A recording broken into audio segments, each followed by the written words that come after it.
अऊज़ु बिल्लाहि समीइल अलीमिल अज़ीमिल हफ़ीज़ बिवजिहिल करीम व सुल्तानिहिल क़दीम मिनर रिज्सिल ख़बीसिल मुख़ब्बसिश शैतानिर लईनिर रजीम व क़बीलिही व नफ़्ख़िही व नफ़्सिही व हमज़िही बिस्मिल्लाहिर रहमानिर रहीम।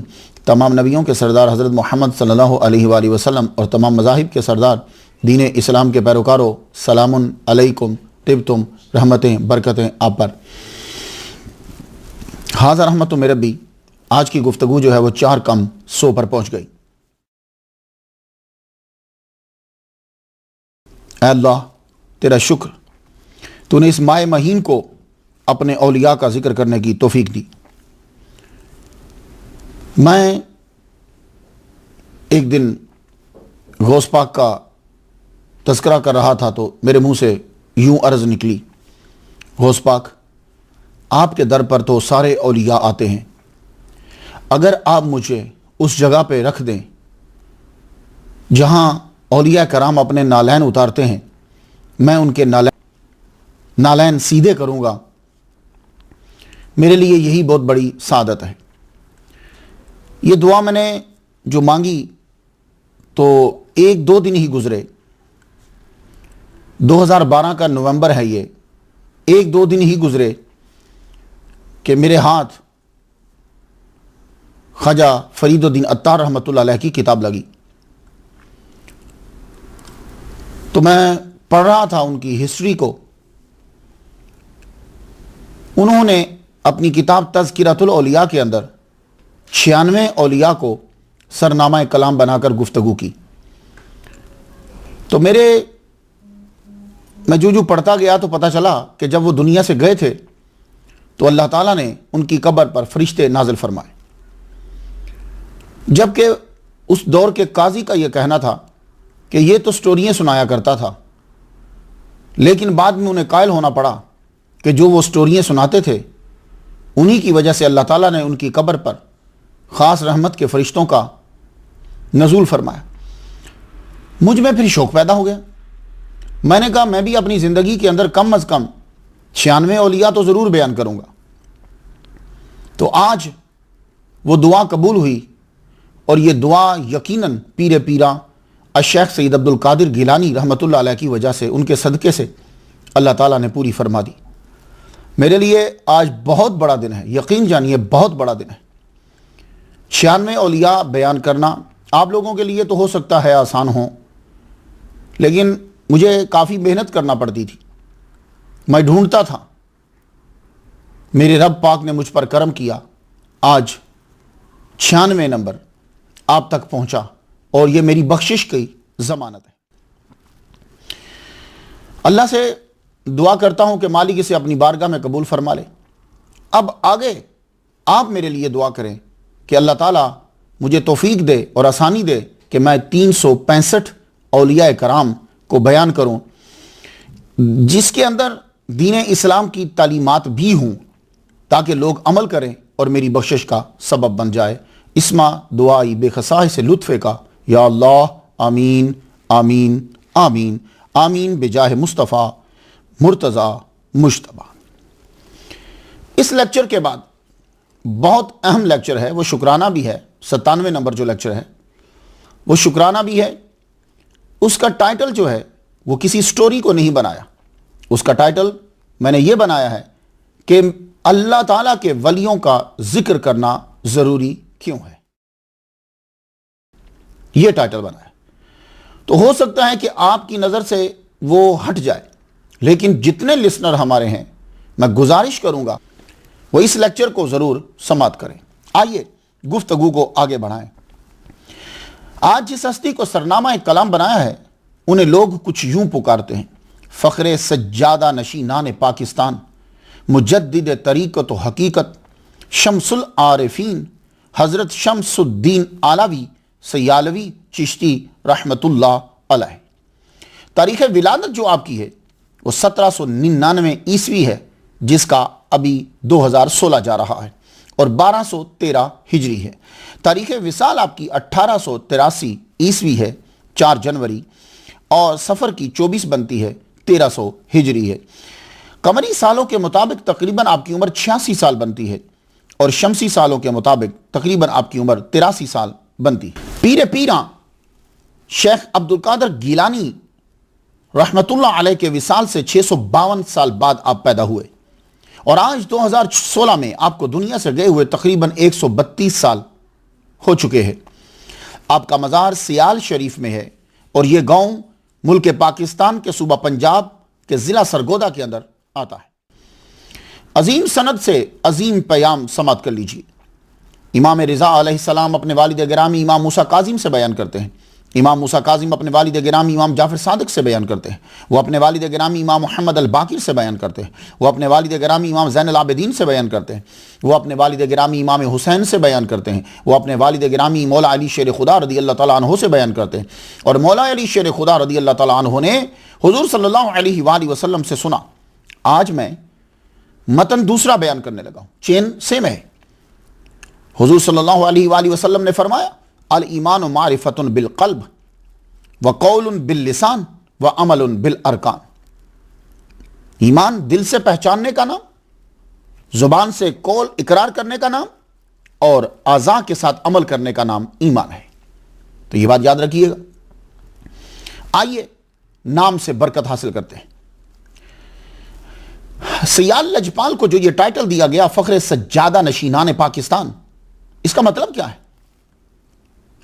ये टाइटल लोगों ने इसलिए दिया कि सियाल लजपाल पीर करम शाह अज़हरी का पीर खाना है। सियाल लजपाल मुजद्दिद मिल्लत पीर मेहर अली शाह गोलड़वी रहमतुल्लाह अलैह का पीर खाना है। सियाल लजपाल मुजद्दिद तरीक़त पीर सैयद हैदर अली शाह ऑफ जलालपुर का पीर खाना है। सियाल लजपाल मौलवी अब्दुल गनी ऑफ बड़ीला शरीफ का पीर खाना है। सियाल लजपाल पंजाब में सिलसिला चिश्तिया का मरकज़ है। सियाल लजपाल तसव्वुफ़ और सूफ़ीइज़्म का मरकज़ है। सियाल लजपाल जिनको मुजद्दिद वक्त पीर मोहम्मद मेहर अली शाह गोलड़वी रहमतुल्लाह अलैह ने मुजद्दिद तरीक़त कहा है। सियाल लजपाल जो मौला अली की औलाद से हैं। सियाल लजपाल जिनके लिए ख्वाजा तौसवी ने यूं दुआ की, अल्लाह साईं मेरे सियाल को रंग लाईं। सियाल लजपाल आप कुतुब मदार थे, आपका साया न था। आखिरी 10 साल इसको छुपाने के लिए सर पे छाता रखते थे।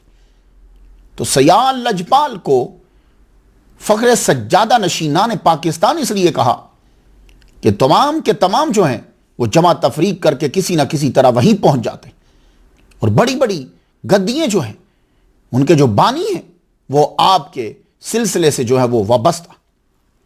दूसरा, आपको शम्सुल आरिफीन कहा जाता है। शम्स सूरज को कहते हैं और यह लफ्ज़ कुरान मजीद में 32 मरतबा आया है।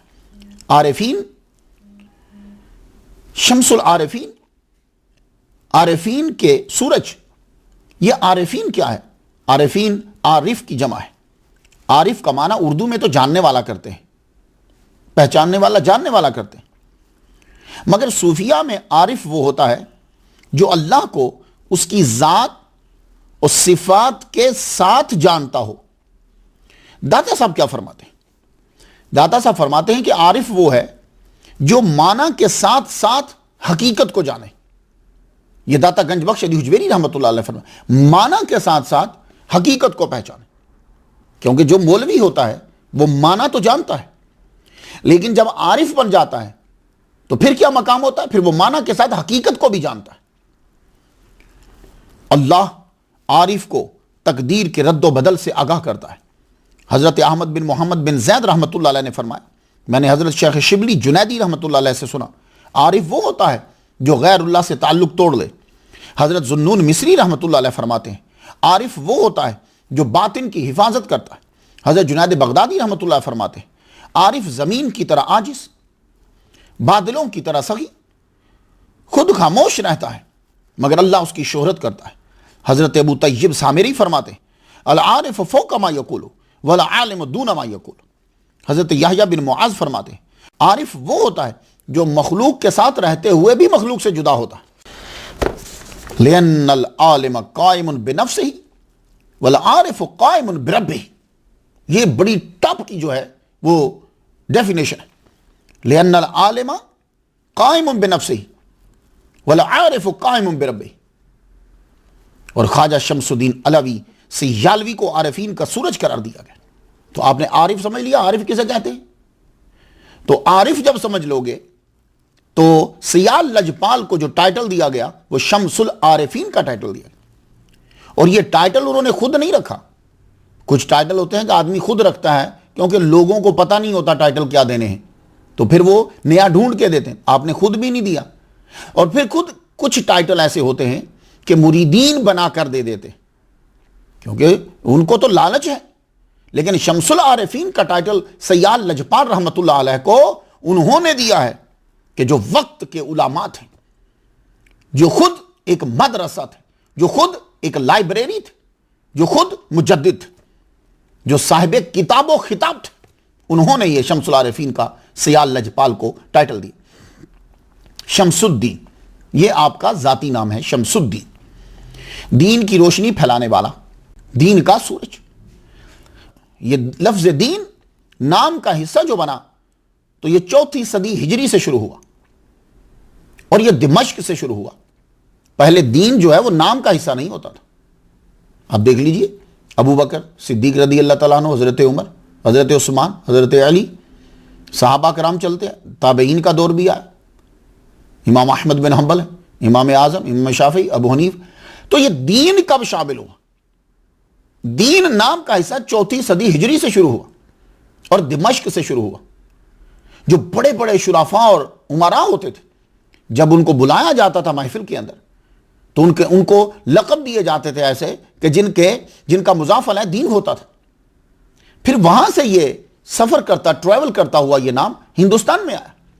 हिंदुस्तान में फिर उन लोगों ने अपनाया जो वहां के बादशाह बने यहां हिंदुस्तान में, या बड़े बड़े आला ओहदों पर फायज हुए। फिर ये बिल्कुल मशहूर हो गया। फिर आम दूसरे तबकों में भी ये लफ्ज दीन जो है हिस्सा बनने लगे। आपका नाम शम्सुद्दीन, आलावी, सैयाद लजपाल के नाम के साथ आलावी आता है। ये लाम के ऊपर जबर है, अल्लवी नहीं पढ़ेंगे, आलावी पढ़ेंगे। इनको आलावी क्यों कहते हैं? ये अली वाले हैं। ये हजरत अली रदी अल्लाह ताला की औलाद से हैं, लेकिन बीबी फातिमा के बतन से नहीं। सैयाद लजपाल का घराना अलावी है, यानी हजरत अली की औलाद से। इनका शजरा नसब जमान अली बिन औन कुतुब शाह से जाकर मिलता है और उनके जरिए से फिर जाकर हजरत अली शेर खुदा रदी अल्लाह ताला अन्हु से मिलता है। इनको अलावी भी कहते हैं और कुतुब शाही भी कहते हैं। तो सैयाद लजपाल जो हैं, ये इनका शजरा भी जब जाएगा तो ये भी अरब से जाकर मिल जाएगा। अब मैं एक हवाला देना चाहता हूं। ऐसे मैंने ये भी पढ़ा है कि सैयाद लजपाल जो हैं, ये हजरत अब्बास की औलाद में से। हजरत अब्बास कौन से? वो जो करबला में इमाम हुसैन के साथ है। लेकिन मैं आपको एक और तहकीक देना चाहता हूं। लेकिन ये तो तय है कि आप कुतुब शाही की औलाद से और वो मौला अली की औलाद से। क्रिस्टफी, फ्रेंच स्कॉलर का कहना है कि कुतुब शाह मौला अली की दूसरी बीवी खौला बिनत जाफर अल हनफिया के बेटे, जो वालिदा की वफात के बाद मोहम्मद बिन अल हनफिया कहलवाए, उनकी औलाद से। क्रिस्टफी की रिसर्च सुन ली। वो कहता है कि ये जो अलवी हैं, ये मौला अली की जो जोजा थी खौला बिनते जाफर अल हनफिया, ये हनफिया जो है ये कबीला है। मोहम्मद बिन हनफिया मशहूर हुए, वो वजह ये हुई कि आपकी वालिदा का कबीला जो था उसका नाम आपके नाम के साथ लग गया, वरना तो मोहम्मद बिन अली हुए ना। मोहम्मद बिन हनफिया क्यों कहलवाए? वो कबीला है आपकी वालिदा का। तो उनकी औलाद से, इस फ्रेंच की ये रिसर्च है कि उनकी औलाद से जो बच्चे हैं वो कुतुब शाही इनकी औलाद से। और ये कबीला बड़ा मशहूर था। जिस कबीले से पीर सैयाद लजपाल हैं, पीर सैयाद लजपाल के खून में खून है उन लोगों का कि जिन्होंने सारी जिंदगी आर्मी के अंदर गुजार दी, जिन्होंने सारी जिंदगी जो है वो इस्लाम में गुजार दी। इस खून के असर की वजह से आपको समझ आ गई होगी कि गवर्नमेंट बरतानिया के साथ सैयाद लजपाल घराने की क्यों नहीं लगती थी। यह कबीला आर्मी में रहा। हारून रशीद की आर्मी की जो कमांड थी वो कुतुब शाही खानदान के हाथ में थी, यानी इनकी आबाओ अजदाद की। तो सबसे पहले हारून रशीद की फौज को छोड़कर अफगानिस्तान हरात के अंदर यहां कुछ देर कयाम किया। वहां से ये कुतुब शाही आपका जो कबीला है ये हिंदुस्तान की फौज में जाके शामिल हो गए। तो कुतुब शाही के 6 बेटे हुए, अल्लाह ताला ने इनको 6 बेटे अता फरमाए। ये जब हरात से इंडिया आए तो यहां भी फौज के अंदर रहे और दरबार में आला ओहदों पर फायज रहे। इनको आवान का लक़ब दिया गया, आवान का। तो सुल्तान बाहू ये भी कुतुब शाही की औलाद से हैं और सयाल लजपाल जो हैं ये भी कुतुब शाही की औलाद से। तो सुल्तान बाहू भी अलवी हैं और सयाल लजपाल जो हैं ये भी अलवी हैं। बात आप लोगों की समझ में आ गई जितने सयाल लजपाल के मानने वाले हो। तो सयाल लजपाल जो हैं ये कुतुब शाही की औलाद से और वो मौला अली की औलाद से। सियालवी या निस्बती है, सियाल का रहने वाला। ये सयाल शरीफ जो है ये शहर मुल्क पाकिस्तान मौजूदा, उसका सूबा पंजाब, उसका शहर जो सरगोदा है उससे 30 माइल्स दूर है। पंजाब में 2 कबीले सयाल कहलवाते हैं। एक वो जो जंग के अकनाफ व अतराफ में रहते हैं, ये राजपूत हैं। इनके मूरस आला ने बाबा फरीउद्दीन गंज शक्कर रहमतुल्लाह अलैह की तालीमात को कबूल किया और इस्लाम कबूल किया और कालिमा पढ़ा।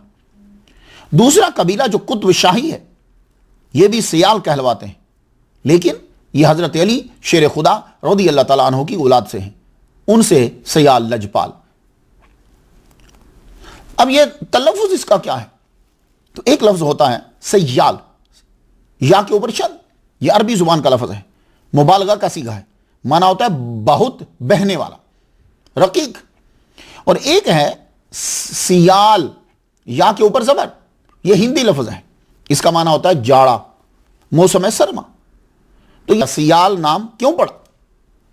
तो एक नजरिया यह है कि कहते हैं कि यह असल में साल था। तो साल जो है वो मरूर जमाना और कसरत इस्तेमाल की वजह से साल सियाल पड़ गया। यह एक नजरिया जो है वो पेश किया जाता है। सियाल जात है या कबीले का नाम है? इसके लिए एक तहकीक आपकी नजर करना चाहता हूं। सर डेंजल चार्ल्स 1870 दिसंबर में पंजाब आए। 1905 में लेफ्टिनेंट गवर्नर ऑफ पंजाब रहे। इंडिया में मर्दमशुमारी हुई तो 1881 के पंजाब ऑपरेशन के डिप्टी सुपरिंटेंडेंट थे। इन्होंने एक किताब लिखी, a glossary of the tribes and castes. इसको अगर पढ़ें तो पता चलता है कि सयाल जो है ये कबीला है, एक ज़रई कबीला है, जात नहीं है। तो मालूम हो गया कि सयाल लजपाल जो है उनकी जात अलवी है, वो मौला अली शेर खुदा रज़ी अल्लाह तआला अन्हु की औलाद से। मुजद्दिद तरीक़ हज़रत शम्सुल आरिफीन शम्सुद्दीन सियालवी अलवी रहमतुल्लाह अलैह के ख़ानदान का पहला फ़र्द जो इंडिया में आया वो कुतुब शाह अलवी है। हम गुफ्तगू शुरू करते हैं कि जो इनके ख़ानदान में बड़ा मशहूर हुआ बाद में, वो ख्वाजा शेर करम अली अलवी कादरी रहमतुल्लाह अलैह। ये एक बड़ा मशहूर नाम है, करीब का नाम है जरा। कौन सा? ख्वाजा शेर करम अली अलवी कादरी रहमतुल्लाह अलैह। आपने इल्म शरीयत पेशावर से हासिल किया। मुख्तलिफ अदवार के अंदर इल्म के मुख्तलिफ मराकिज होते हैं और बाज़ औक़ात ऐसा होता है कि कोई शहर उस शहर के करीब पड़ता है तो आदमी वहां चला जाता है। तो सियाल लजपाल के ये जो जद है इल्म शरीयत जो है वो पेशावर में जाकर हासिल किया और आप वहीं पढ़ते रहे। सारा इल्म आपको एक ही जगह मिल गया। पूरा पढ़ने के बाद उस्ताद के मंजूर नजर हो गए। उस्ताद फरमान लगे, चलो बेटा हज करने चलते हैं। तो सियाल लजपाल के जद्द आला ख्वाजा शेर करम अली अलवी रहमतुल्लाह अलैह उस्ताद मोहतरम के साथ पेशावर जब पढ़ते थे हज करने के लिए रवाना हुए। आपने तकरीबन इल्म पढ़ लिया। हज करने के लिए जब गए तो आप मदीना शरीफ रह गए। हुजूर सल्लल्लाहु अलैहि वसल्लम के दर पर ख्वाजा शेर करम अली ने 10 साल गुजार दिए। बहुत बड़ा अरसा होता भाई, 10 साल गुजार दिए। आपका काम क्या होता? पानी भरना नमाजियों के लिए, सफाई करना मस्जिद की, खिदमत करना और बैठे रहना, मुताला करना, मुराकबा करना। सरकार के दर के करीब जगह मिल गई। 10 साल में आपको किताबें भी अज़बर और अरबी पे अबूर हासिल और तसव्वुफ भी। और यह बात सब लोग सुन लीजिए। हम लोग ये समझते हैं कि जो मौलवी होता है वो सूफी नहीं होता। ये आज के दौर में तो बात सही हो सकती है, लेकिन पुराने दौर के अंदर जो भी इल्म शरीयत पढ़ता था वो इल्म तरीकत का माहिर भी होता था, क्योंकि उस वक्त ये दोनों साथ साथ चलते थे। ऐसा नहीं होता था कि कोई आदमी अपने जाहिर को तो पाक कर ले और बातिन उसका गंदा रहे, जरूर कोई ना कोई ऐसा सिस्टम बना देते थे। तो ये आपके लिए मौका हुआ, आपने यहां 10 साल गुजारे अरबी में किताबें। और मदीना शरीफ की मस्जिद जो है, ये याद रखिएगा सब लोग, अगर कोई आलिम दीन मदीना जा रहा है तो ये मत समझिएगा कि वो वहां वैसे बैठा रहता था। उस वक्त मक्का और मदीना दोनों जो मसाजिद हैं, दोनों मसाजिद के अंदर तसव्वुफ के हल्का भी लगते थे और ज़ाहिरी इल्म भी पढ़ाया जाता था। तो इसलिए जो वहां रहता था वो जरूर मुस्तफीद होता था। तो आपने 10 साल जब वहां गुजारे, तो हम ये नहीं कह सकते कि सयाल लजपाल के जद्दे आला वहां बैठे वैसे ही वक्त गुजार, नहीं, 10 साल के अंदर पूरा इल्म पढ़ा, जो बच गया था वो भी पढ़ा और तसव्वुफ दोनों। एक दिन मोहम्मद मुस्तफ़ा सल्लल्लाहु अलैहि वसल्लम खाम में जाहिर हुए, फरमाने लगे आप बगदाद चले जाओ। आप फिर मदीना शरीफ से ख्वाजा शेर करम अली अलवी कादरी रहमतुल्लाह अलैह आप बगदाद शरीफ गए। मोहम्मद मुस्तफ़ा सल्लल्लाहु अलैहि वसल्लम ने जब आपको भेजा है तो आपने बगदाद जाकर पीरे पीरा अब्दुल कादिर गिलानी रहमतुल्लाह अलैह के दरबार पर भी वही काम शुरू कर दिया।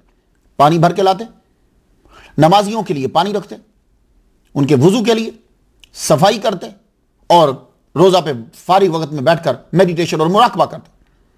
आपका जब वक्त वहां पूरा हुआ तो बगदाद से अब्दुल कादिर गिलानी रहमतुल्लाह अलैह खाम में तशरीफ लाए और आपने फरमाया आप अब चले जाइए, यहां से मुल्तान चले जाइए और वहां जाकर सैयद अबुल हिसाब मूसा पाक शहीद रहमतुल्लाह अलैह की जाकर बायत कर लीजिए। आपका काम मुकम्मल, आपका फैज वहां पहुंचा दिया गया है। अब आप बगदाद से चले। सियाल लजपाल लोग ऐसे नहीं कोई मशहूर होता, कोई बात तो है ना, किसी के साथ तो लगा है, कोई तो उसके पीछे है ना। तो आप बगदाद से जब चले, बगदाद से सीधा मुल्तान आए,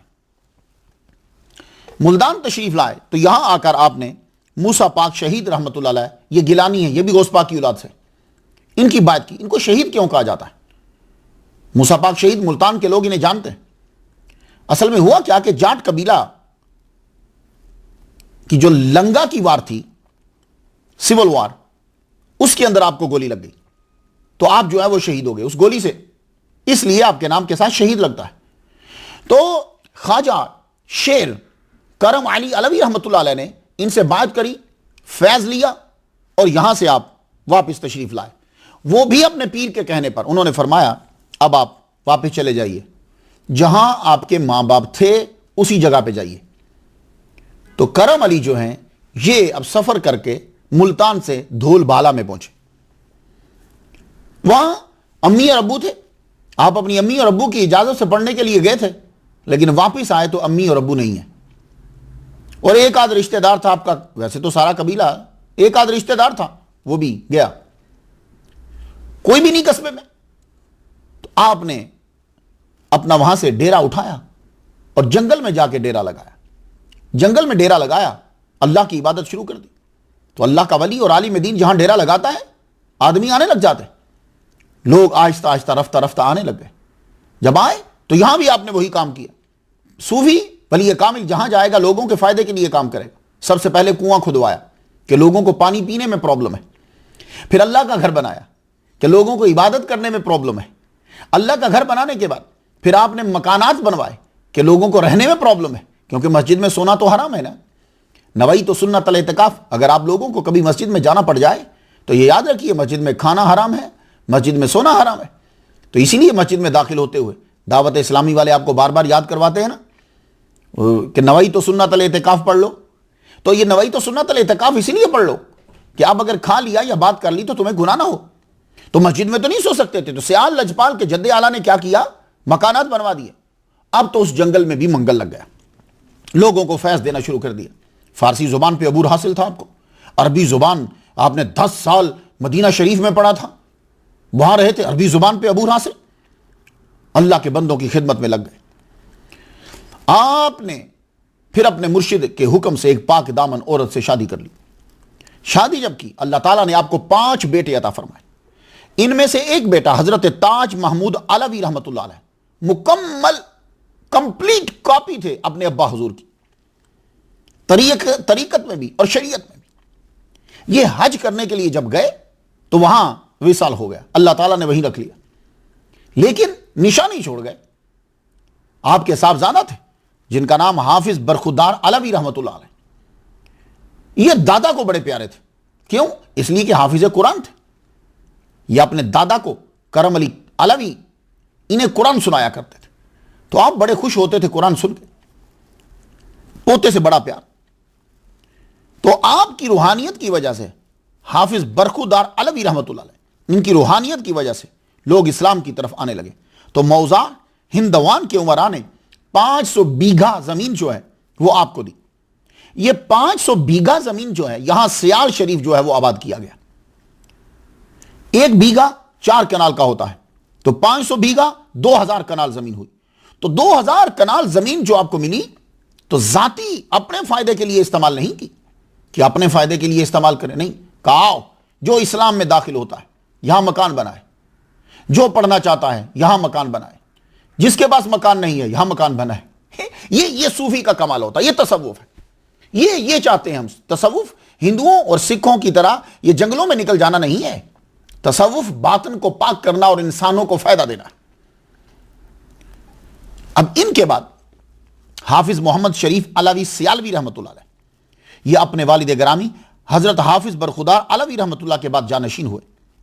ये भी शरीयत और तरीकत का खूब इन्होंने इल्म फैलाया। इनके 4 साहबजादे हुए, उनमें से एक थे मियां मोहम्मद यार अलवी सियालवी रहमतुल्लाह अलैह। इन्होंने खुद को छुपा के रखा हुआ था, अल्लाह ताला ने इश्क मुस्तफा अता किया। इन्होंने क्या किया, जिम्मेदारी को इख्तियार कर लिया। जिम्मेदारी, बहुत बड़े बड़े औलिया ऐसे गुजरे हैं कि जिन्होंने जिम्मेदारी की है। खेत में हल चलाया, बहुत से बुजुर्ग हैं, इन्होंने भी खुद को उसमें छुपा लिया, लेकिन हर वक्त दुरूद शरीफ पढ़ते रहते। इतना इश्क था कि किसी से हुजूर सल्लल्लाहु अलैहि वसल्लम का नाम सुन लेते, आंखों में आंसुओं की झड़ी लग जाती, रोने लग जाते। अल्लाह अकबर जल्ला शाह। मोहम्मद यार अलवी रहमतुल्लाह अलैह का निकाह हजरत अल्लामा अब्दुर्रहमान की साहबजादी जो हाफिजा आलिमा आमिला वलिया कामिला जन्नत बीबी से हुआ। आपका इलाका सियाल से 1 माइल जो है वो दूर था। आप इलाके की बच्चियों को कुरान मजीद पढ़ाया करती थी। एक हाफिजा आलिमा आमिला वलिया कामिला जन्नत बीबी का निकाह एक आशिक मुस्तफा से जब हुआ, अल्लाह ताला ने एक अमानत सपुर्द की थी, वो अमानत इनके सपुर्द हो गई। अमानत जो है वो करारे मकीन में जब आ गई, अब उसका एक पीरियड है अमानत के ज़हूर का। उस अमानत के ज़हूर के पीरियड के दौरान जरा अमल देखिए, आप रोजाना का 41 मरतबा सूरह यासीन की तिलावत फरमाती। बाकी फराइज नवाफिल काम बच्चियों को पढ़ाना, 41 मरतबा सूरह यासीन। अल्लाह अकबर जल्ला शान। फिर एक दिन वो आया कि वो अजीम अमानत कौम के सपुर्द कर दी, नाम रखा शमसुद्दीन, और बाद में सियाल लजपाल मुजद्दिद तरीकत हजरत शमसुल आरिफीन शमसुद्दीन अलवी सियालवी के नाम से यह अमानत मशहूर हुई। यह एक अजीम बेटा अल्लाह ताला ने मियां यार मोहम्मद अलवी रहमतुल्लाह अलैह को अता फरमाया। आपकी विलादत 1799 में हुई। सियाल लजपाल मुजद्दिद तरीकत एक खुशी का पयाम थे। यहां नुक्ता पीर करम शाह अल अज़हरी रहमतुल्लाह अलैह का एक नुक्ता है। कहने लगे 1799 को ही अंग्रेजों ने टीपू सुल्तान को शहीद किया। 1799 को ही रंजीत सिंह ने लाहौर पर कब्जा किया भंगी मिसल से। अब मुसलमान मायूस है। उस मायूसी के आलम में 1799 के अंदर अल्लाह ताला ने सियाल लजपाल का ज़हूर दुनिया में कर दिया। अब अकलौते बेटे, मां हाफिजा है, मां तो अब अपना सारा फैज मुंतकिल कर देगी। अब्बा की तरफ से इसके इश्क मुस्तफा आया, मां की तरफ से कुरान मजीद आया, अदब आया, तसव्वुफ आया, बच्चे की परवरिश शुरू हो गई। एक बात सब लोग सुन लीजिए, बच्चे की परवरिश सिर्फ लफ्जों से नहीं होती। बच्चे की परवरिश जो है वो पूरे घर के 24 घंटे कर रहे होते हैं। सब लोग अपने दिमाग में बिठा लीजिए, अगर आपके घर के अंदर टीवी है और उस पर अगर मूवी चल रही है, गाने चल रहे हैं मुसलसल, आपके घर के अंदर गुफ्तगू बड़ी अजीब किस्म की चल रही है, तो यह बच्चे की तरबियत में शामिल हो रहा है। हम ये समझते हैं कि तरबियत यह है कि बच्चे को स्कूल भेज दिया या मौलवी साहब ने लेक्चर दे दिया। नहीं, ऐसा हरगिज नहीं है। तो जब आपका बच्चा पैदा हो गया है, बल्कि उसकी विलादत से 1 साल पहले, अब चूंकि आपको पता नहीं है इसलिए शादी के फौरन बाद जो है वो तरबियत शुरू हो गई है। इस नुक्ते को अगर सब लोग आप समझ गए तो यकीन जानिए हमारी औलाद ठीक हो सकती है। बच्चे की विलादत से साल पहले,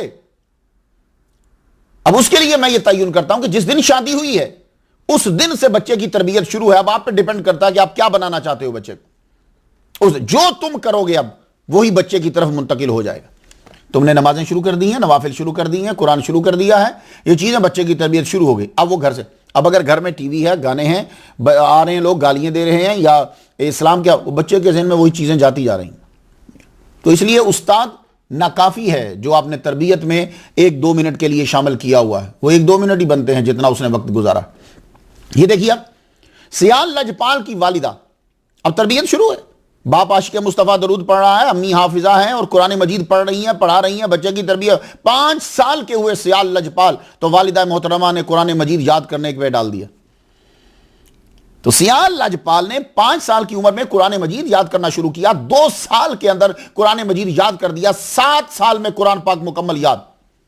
यह है तरबियत। बात को समझ में आ गई आपके? और यह 1804 की बात है, ईस्वी की। आपने कुरान मजीद हिफ्ज कर लिया। अब जब हिफ्ज कर लिया तो मां का दिल चाहा कि हाफिजा तो मैं भी हूं, मेरा बेटा और पढ़े और पढ़े। अब उसके लिए ढूंढा गया कि कहां पढ़े बच्चा। तो हजरत अल्लामा जामे माकूल व मनकूल मोहम्मद अफजल शहीद रहमतुल्लाह अलैह, इनका मदरसा था मीकी ढोक में। यह असल में लफ्ज मियां की ढोक है, तो मियां की ढोक कसरत इस्तेमाल की वजह से मीकी ढोक बन गया। मदरसा निजामिया चिश्तिया, इनका खानदानी कदीम मदरसा था। आप हदीस, फिक्र, मंतिक के आलिम थे। आपके मदरसा में लोग पढ़ने के लिए काबुल से, कंधार से, सवात से आते थे। और जब रंजीत सिंह की फौज ने जब हमला कर दिया, अब जाहिर है जब आपके घर पे कोई हमला करेगा तो फिर उस वक्त क्या करेंगे आप? इसका जवाब हर कौम के पास एक ही है, इसलिए कोई किसी पर एतराज ना करे। जब कोई आपके घर पर हमला करे तो आपको क्या करना चाहिए? हर कौम, वो हिंदू है, सिख है, ईसाई है, वो यहूदी है, वो कोई भी कौम है, और फिर हर कौम में जितने फिरके हैं उनका जवाब एक ही है कि जब तुम्हारे घर पर कोई हमला कर रहा फिर अपना घर बचाओगे, आगे बढ़ोगे। तो जब रंजीत सिंह ने इनके कस्बे के ऊपर हमला कर दिया तो आपने अपने मदरसे के लोगों से और अपने मदरसे से तलवारों के निशान नहीं हटाए। आपने क्या किया? तलवारें पकड़ा दी, भैया आप अपनी जान बचाओ। तो जब इन पर हमला हुआ तो उसी हमले दिफा के दौरान जो है वो आप शहीद हो गए। इसलिए अल्लामा जामे माकूल व मनकूल मोहम्मद अफजल शहीद रहमतुल्लाह अलैह, मैं कह रहा हूं सियाल लजपाल ने इस अजीम मदरसा में सिर्फ 2 माह पढ़ा है, करीमा और नामे हक। करीमा जो है ये बच्चों को पढ़ाया जाता है, करीमा जो है ये बच्चों को पढ़ाया जाता है। हम जब शुरू में पढ़ने लगे तो हमें भी पढ़ाया गया। मेरे वालिद गिरामी तालिब हुसैन शाह रहमतुल्लाह अलैह ने मुझे याद करवाया था। मुझे अभी तक याद है, ये करीमा बबख्शाए बरहाल माँ के हस्तम असीर कमंदे हवा निदार गैरस तू फरियाद रस तू ही आसियारा खता बख्शो बस। ये मैं हर जुमा में पढ़ता हूँ। अल्लाह अकबर। दर सनाए पैगंबर सल्लल्लाहु अलैहि वसल्लम, ज़बान ता बवद दर दहाँ जाएगीर, सनाए मोहम्मद बवद दिल पजी। ये हमारे अब्बा हुजूर ने हमें सारी याद, ये सब बच्चों को पढ़ाई जाती। हबीब खुदा अशरफ अंबिया के अर्श मजीदश बहुत मुत्तका, लोग भी इसे जरूर पढ़ा गए। तो सियाल लजपाल ने ये करीमा और नामे हक जो है वो 2 माह वहां पढ़ा। फारसी की नसर की किताबें, फारसी की नज्म की किताबें ये बेसिक में पढ़ाई जाती थी। जब बच्चा पढ़ने के लिए आता था तो पढ़ाते थे। उसके अंदर असबाक होते थे, अखलाकियात होते थे कि बच्चे ने कैसे अदब करना है, कैसे पढ़ना है, कैसे लाइफ गुजारनी है, वो चीजें याद करवा दी जाती। फारसी की नसर और मंजूम तमाम कुतुब आपने अपने मामू अल्लामा अहमदुद्दीन अलवी रहमतुल्लाह अलैह से पढ़ी। फिर आप मखड शरीफ गए। करीमा और नामे हक आपने 2 माह के अंदर ये पढ़ ली। उसके बाद फारसी की जो है शुरू में सारी किताब पढ़ी जाती थी, यूसुफ और जुलेखा भी होती थी उसके अंदर, वो वक्त आगे पीछे हो जाता। ये सारी कुतुब पढ़ाई जाती थी फारसी की। बहुत प्यारी ज़ुबान है। हमारा बड़ा ज़ख़ीरा जो हिंदुस्तान के अंदर जो ज़्यादा बड़ा ज़ख़ीरा हमारा फारसी के अंदर है। तो आपने नज़म के अंदर जितनी है और नसर में जितनी है वो सारी किताबें आपने अपने मामू से पढ़ी हैं। या सियाल लजपाल के मामू भी बहुत बड़े अल्लामा थे। फारसी ज़ुबान तो आपको अज़बर थी। मंजूम और नसर सारा कलाम आपने अपने मामू से पढ़ा है, अल्लामा अहमदुद्दीन अलवी रहमतुल्लाह अलैह से। और जब ये इब्तदाई कुतुब आप पढ़ चुके तो फिर उसके बाद आप मखड शरीफ गए। ये मखड शरीफ जो है ये कस्बा ज़िला अटक में आता है। यहां आपने तकरीबन 13 साल गुजारे हैं। ये मखड शरीफ एक ऐसी जगह है कि जिसे बाकी बरकत के साथ यह बरकत भी हासिल है कि सियाल लजपाल ने ज्यादा वक्त जो है वो यहां गुजारा। 13 साल एक बहुत वक्त होता है। अल्लामा मोहम्मद अली रहमतुल्लाह अलैह यहां होते थे।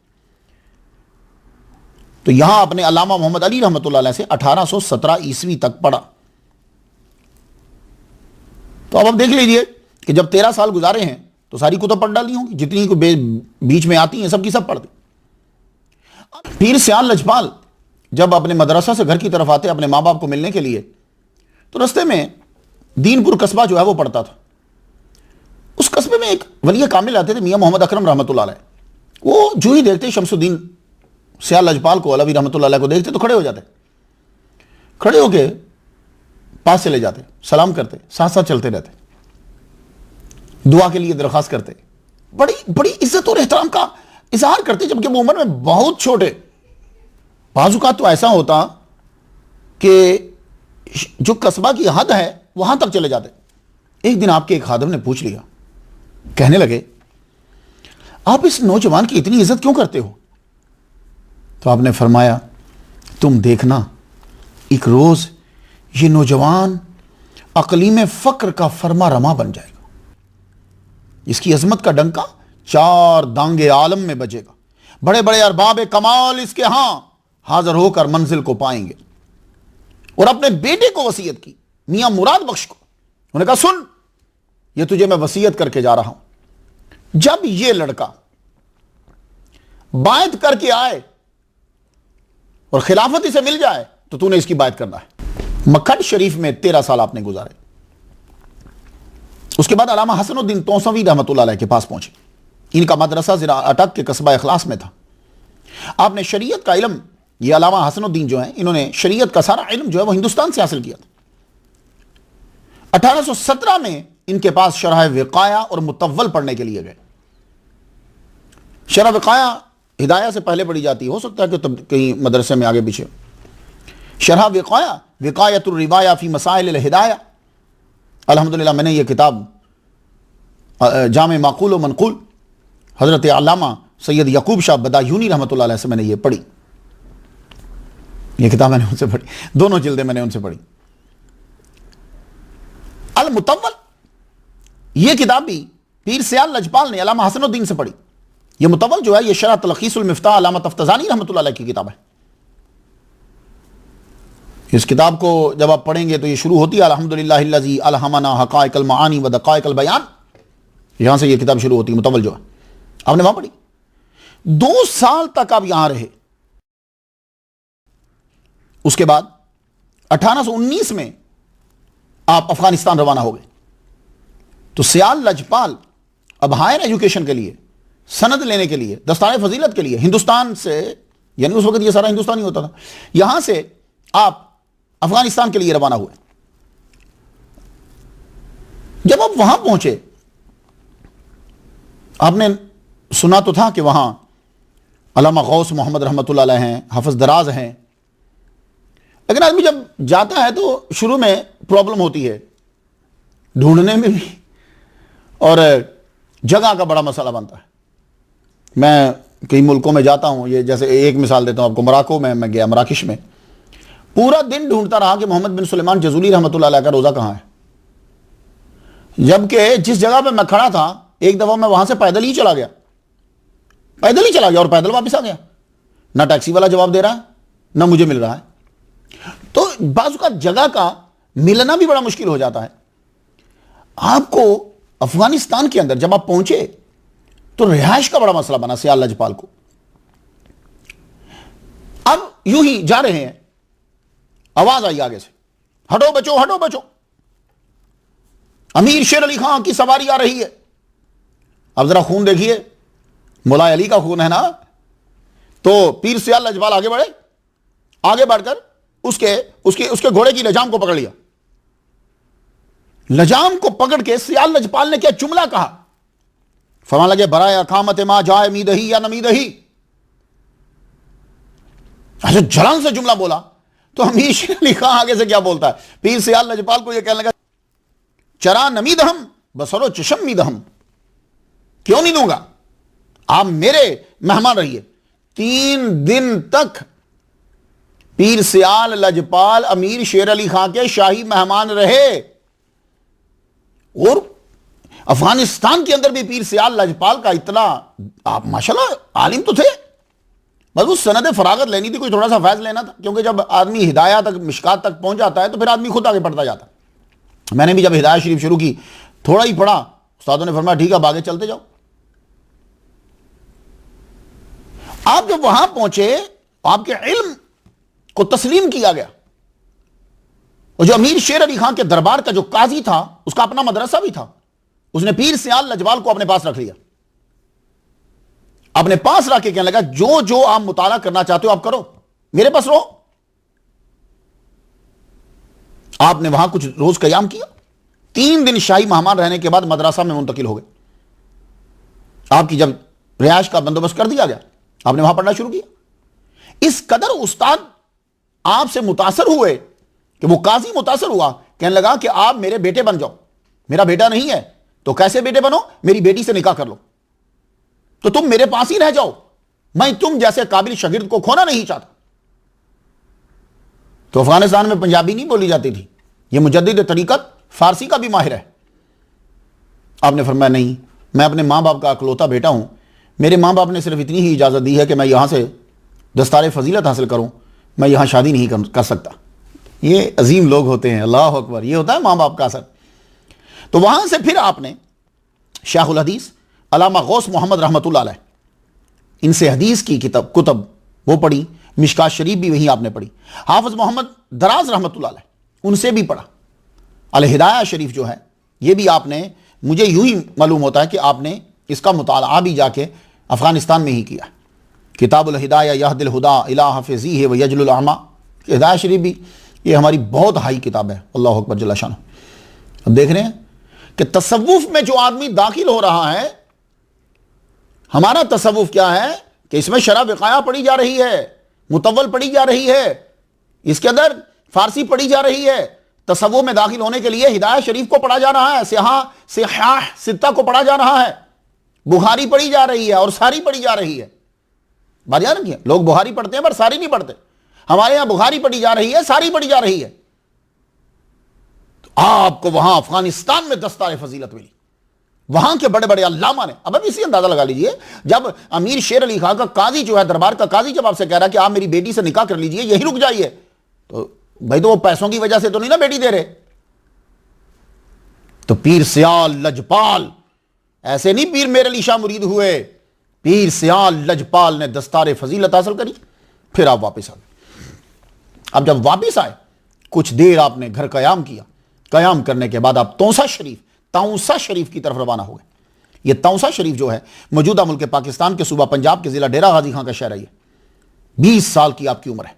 सियाल लजपाल ने 20 साल की उम्र के अंदर जिसको काल कहा जाता है वो सब पढ़ लिया, माकूल भी और मनकूल भी, यानी मंतिक भी और दूसरे इल्म, सारे पढ़ने के बाद अजबर किताबें याद कर ली। मुजद्दिद तरीकत को अरबी भी याद है, फारसी भी आती है, उर्दू भी है, पंजाबी भी है। इस मुजद्दिद तरीकत को अबूर था। उस दौर में उर्दू वही होती थी, बाद में तरक्की आहिस्ता आहिस्ता करी इसने। आप इल्म शरीयत पढ़ने के बाद अब तसव्वुफ की तरफ पढ़े, ये होता है तसव्वुफ। इसलिए मैं गुजारिश करना चाहूँगा सबसे, और अब तो माशाल्लाह हमारा ये 4 कम 100 पे बात पहुँच गई, बहुत लोगों ने सराहा माशाल्लाह। अभी मैंने पिछला लेक्चर जो है वो मेरा 1 हफ्ते भी नहीं गुजरे कि 6000 आदमियों से जो है वो देख भी चुके हैं। इससे पता ये चला कि लोगों को दिलचस्पी है। एक साहब ने मुझे फैसलाबाद से कहा कि जनाब मैं आपकी पूरी तकरीरों की किताब लिखना चाहता हूं। मैंने कहा नहीं, किताब नहीं लिखो, क्योंकि जब आप सुनकर लिखोगे तो कुछ तब्दीली हो जाएगी और वो लोग समझेंगे कि मैंने लिखा है। लिख नहीं सकते। हाँ, ये आप कर सकते हो कि आप सुनो और सुनाओ, कॉपी करके आगे लोगों को, जैसे मुख्तलिफ ममालिक के अंदर रोजाना घर में बैठ के सुना जाता है, या मुख्तलिफ अदारों के अंदर एक लेक्चर जो है वो आधा आधा करके सुना जाता है। लाहौर में ऐसा ही होता है। तो पता आपको मालूम ये हो जाए कि हमारे यहां तसव्वुफ ये है कि इल्म शरीयत पढ़ने के बाद अब उस शरीयत को लागू करने के लिए जाया जाता है। तो क्वेश्चन ये है कि सियाल लजपाल तौसा शरीफ क्यों गए, कहीं और क्यों नहीं चले गए? सुनिए, इसके पीछे एक स्टोरी है। जब हमारे पीर सियाल लजपाल रहमतुल्लाह अलैह मखड शरीफ में पढ़ते थे, आप जब मखड शरीफ पढ़ते थे तो मखड में एक बहुत बड़े अलामा थे, जामे माकूल व मनकूल हजरत अलामा मोहम्मद अली रहमतुल्लाह अलैह। इनके यहां आप 13 साल रहे थे। ये मोहम्मद अली रहमतुल्लाह अलैह जो हैं बहुत बड़े अलामा थे, इल्म इनके पास बड़ा था, और जिसके पास इल्म होता है उसको मुतासर करना बहुत मुश्किल होता है, क्योंकि वो खुद साहिब इल्म है। आप ये चाहते थे कि इल्म तो पढ़ लिया, अब इल्म के फितनों से बचने का गुर कौन सिखाए? इसलिए मैं जितने बच्चे तुलाबा पढ़ रहे हैं, मेरे पास कोई इल्म नहीं है, मैं कोई चीज़ नहीं है मेरे पास, बस ये है कि गौस पाक के सदक़े से मेरी दुआ कबूल हो गई और मैं वलियों की शान बयान करता हूँ। कोई इल्म नहीं, ये मैं सच कह रहा हूँ, ये आजिज़ी वाजिज़ी नहीं है, सच मैं कह रहा हूँ। जो इल्म हासिल कर रहे हैं, मैं उनसे अर्ज करना चाहूंगा, कभी भी अपने इल्म पे नाज ना करना। जब इल्म पढ़ लो, अब उस इल्म के फितने से बचने के लिए गुर तलाश करो, कि गुरु ढूंढो। अल इल्म हिजाबुन अकबर क्यों कहा गया है? यह मैं बाबा फरीदुद्दीन गंज शक्कर ख्वाजा निजामुद्दीन औलिया रहमतुल्लाह अलैह की स्टोरी में मैंने इसकी तशरीह की। अल इल्म हिजाबुन अकबर क्यों है, जबकि हिजाब तो और भी होते हैं, इल्म क्यों बड़ा हिजाब है? जबकि तो इल्म के बाद तो हिजाब होना ही नहीं चाहिए। तो इल्म के फितने जो हैं बाद में, इसलिए मौलवी परेशान रहता है पूरी जिंदगी, इल्म उसके पास बड़ा होता है। तो मोहम्मद अली रहमतुल्लाह अलैह अब तलाश, लेकिन कोई बंदा मिल नहीं रहा। एक दिन बैठे हुए हैं कि किसी ने ख्वाजा मोहम्मद सुलेमान तोसवी रहमतुल्लाह अलैह का जिक्र कर दिया। कुछ चीजें ऐसी होती हैं, वो जब बयान होती हैं तो एकदम फिट हो जाती हैं, लगता है कि वो इसी चीज के लिए थी।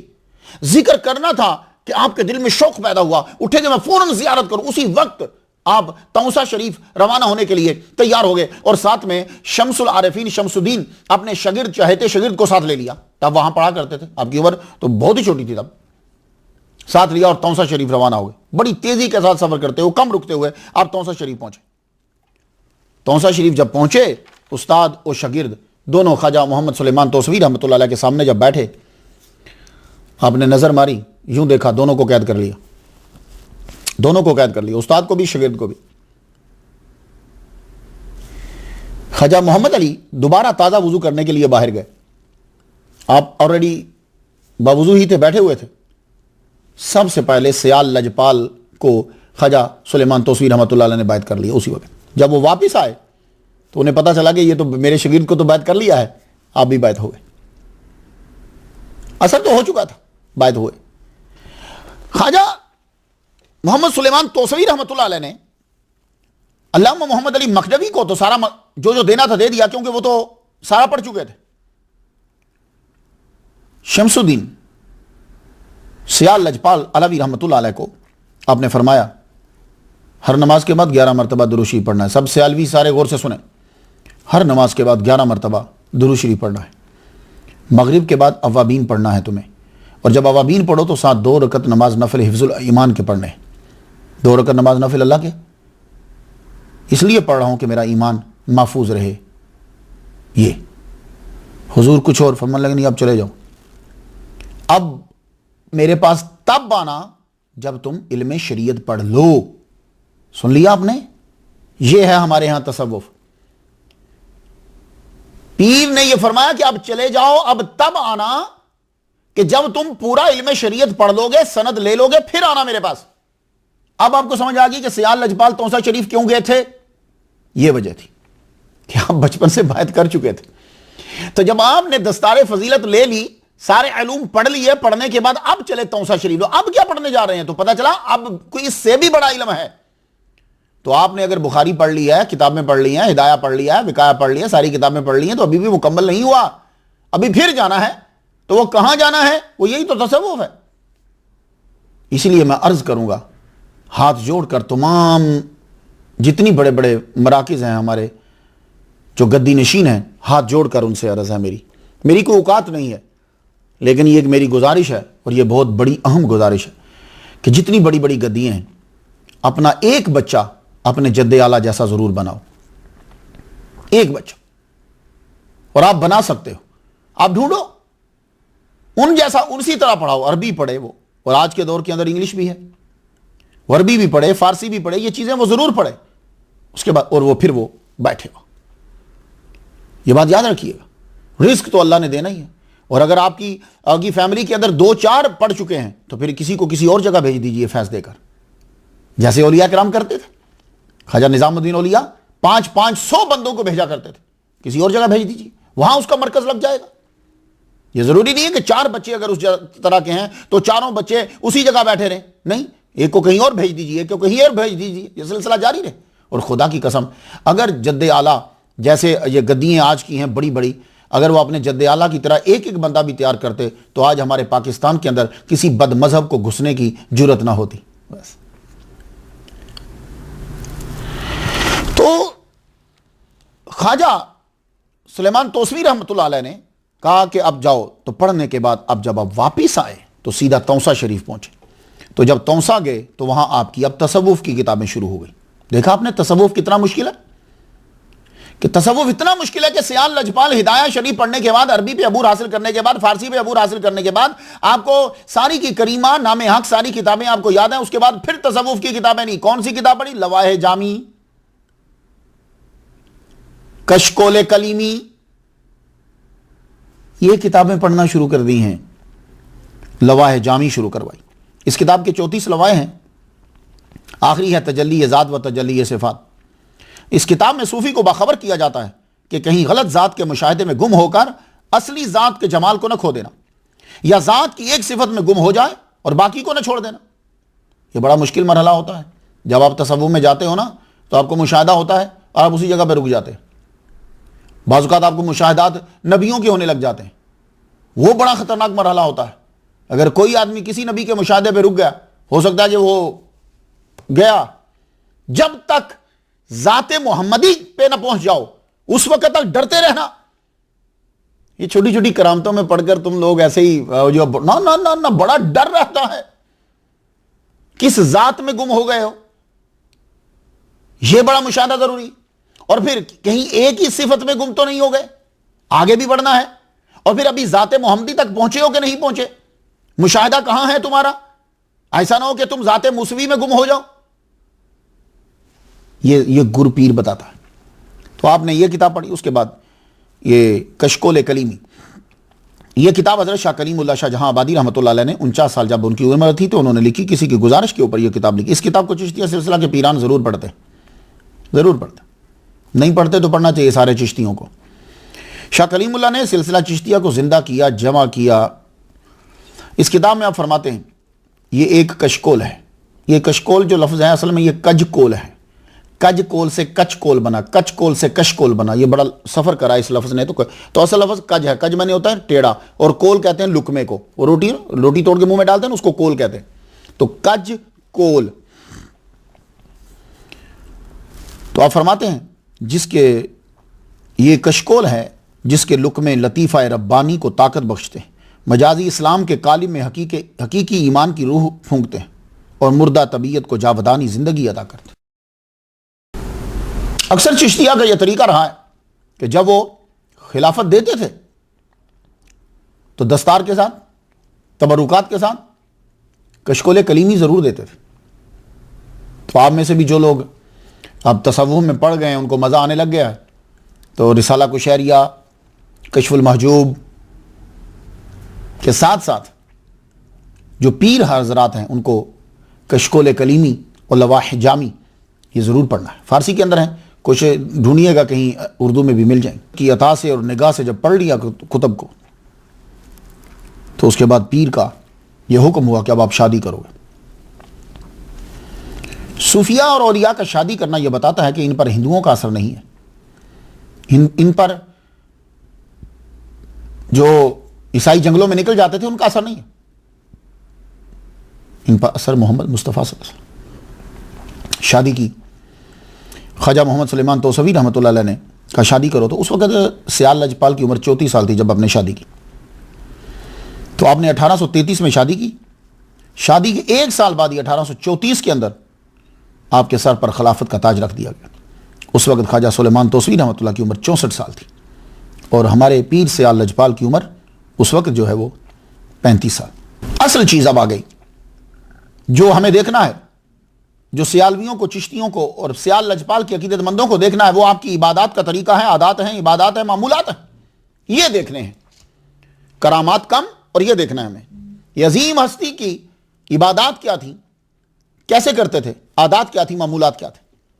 खिलाफत मिलने के बाद पीरो मुर्शद ने कहा जाओ अब जाके मरकज़ बनाओ। तो सियाल के अंदर मदरसा तो पहले भी छोटा मोटा चल रहा था, लेकिन अब आपने भरपूर तवज्जो दी, मुस्तकिल बुनियाद रखी, तुलबा को खुद पढ़ाते, उलमा की तरबियत फरमाते। लेकिन मन में क्या था, वो पीर का असर मुरीद में ज़रूर होता है, ये याद रखिएगा। इसलिए आपको तोसा में यही था, पीर के दीवाने, वो आगे मुरीदों में वो आया। ख्वाजा सियाल लजपाल के जितने आगे मुरीद हैं उनमें देख लीजिएगा वही तड़प उनके अंदर होती है पीर की। पढ़ाते कोई 1-2 माह गुजरता तो पीर सियाल लजपाल शमसुद्दीन आलवी रहमतुल्लाह उठते और चल पड़ते तौसा शरीफ, चल पड़ते। पीर जब तक ना भेजते तब तक वापस ना आते, वहीं बैठ रहते उनके साथ 40-40 दिन बाजुकात रुके रहते। पीर साहब कहते जाओ जाके पढ़ाओ जाओ, कहते पीर जी आपके बिना दिल नहीं लगता। अल्लाह अकबर। और बाजुकात तो ऐसा होता कि वहीं रुक जाते। पीर ख्वाजा सुलेमान तौसवी रहमतुल्लाह अलैह आगे कहीं जाते, वो अपने मुर्शिद के यहां जाते थे, महार शरीफ चिश्तियां के पास है, आप उनके साथ चल पड़ते। एक वाकया सुना दूं आपको, दिल थाम लो। 14 मरतबा शमसुद्दीन पीर सियाल लजपाल अलवी रहमतुल्लाह अलैह 14 मरतबा अपने पीर के साथ तौसा से महार शरीफ गए हैं। कोई 20-25 मील का सफर नहीं है, 130 माइल से भी ज्यादा बनता है। तब पैदल चलते थे, सामान अपने सर पर उठा के पीर की घोड़ी के आगे आगे पैदल चला करते थे और नंगे पांव। एक मरतबा तो पीर की नजर पड़ ही गई। उस वक्त सड़कें तो नहीं होती थी ना भाई, रास्ते में कांटे भी हैं, पत्थर भी हैं, बहुत सारी चीजें हैं। पीर की नजर पड़ी, घोड़ी रोकी, बुलाया पीर सियाल लजपाल शमसुद्दीन अलवी रहमतुल्लाह अलैह को, बुलाया पास। कहने लगे बेटे जूता कहां है? कहा मुर्शिद वो बस आपने हुक्म दिया चल, तो मैंने कहा कि अब जूता पहनने जाऊंगा देर हो जाएगी, तो चल पड़ा सा। तो नंगे पांव मैं चल पड़ा। हाय हाय। अब यहां नंगे पांव पे सुन लीजिए, आप कहेंगे कि ये सूफिया कराम जो ये काम करते हैं ये अपनी तरफ से कर देते हैं, ये बिदात होती है। नहीं, आज आपको एक हदीस सुना दूं मैं कि पीर सियाल लजपाल नंगे पांव क्यों चले। ये मैंने कल अर्विंग यूएसए अमेरिका के अंदर अपनी मस्जिद में दर्स देते हुए ये मैंने हदीस सुनाई, और आप भी इसे सुन लीजिए कि औलिया कराम और सूफिया आपको नंगे चलते हुए जो नजर आते हैं, वजह क्या है। पीर सियाल लजपाल अलवी रहमतुल्लाह अलैह कहां जा रहे थे? अपने पीर के पीर खाना की तरफ, वली कामिल की तरफ। तो वली कामिल की तरफ जाना नेकी है, खुदा बख्श देता है। अब मुस्लिम शरीफ की हदीस ज़हन में आ गई। वो जो बंदा जा रहा था 99 कत्ल करने के बाद 100 कत्ल कर लिए, कत्ल करने के बाद अल्लाह के बंदों की तरफ जा रहा था। अच्छा आप सुनो जरा, इब्ने अबी याला बयान करते हैं कि हुज़ूर सल्लल्लाहु अलैहि वसल्लम ने फरमाया कि तुम्हें उस बंदा के मुतल्लिक ना बताऊं जो बहुत कम वजन के साथ अल्लाह के सामने हाजिर होगा, जो बहुत कम वजन के साथ अल्लाह के सामने हाजिर होगा।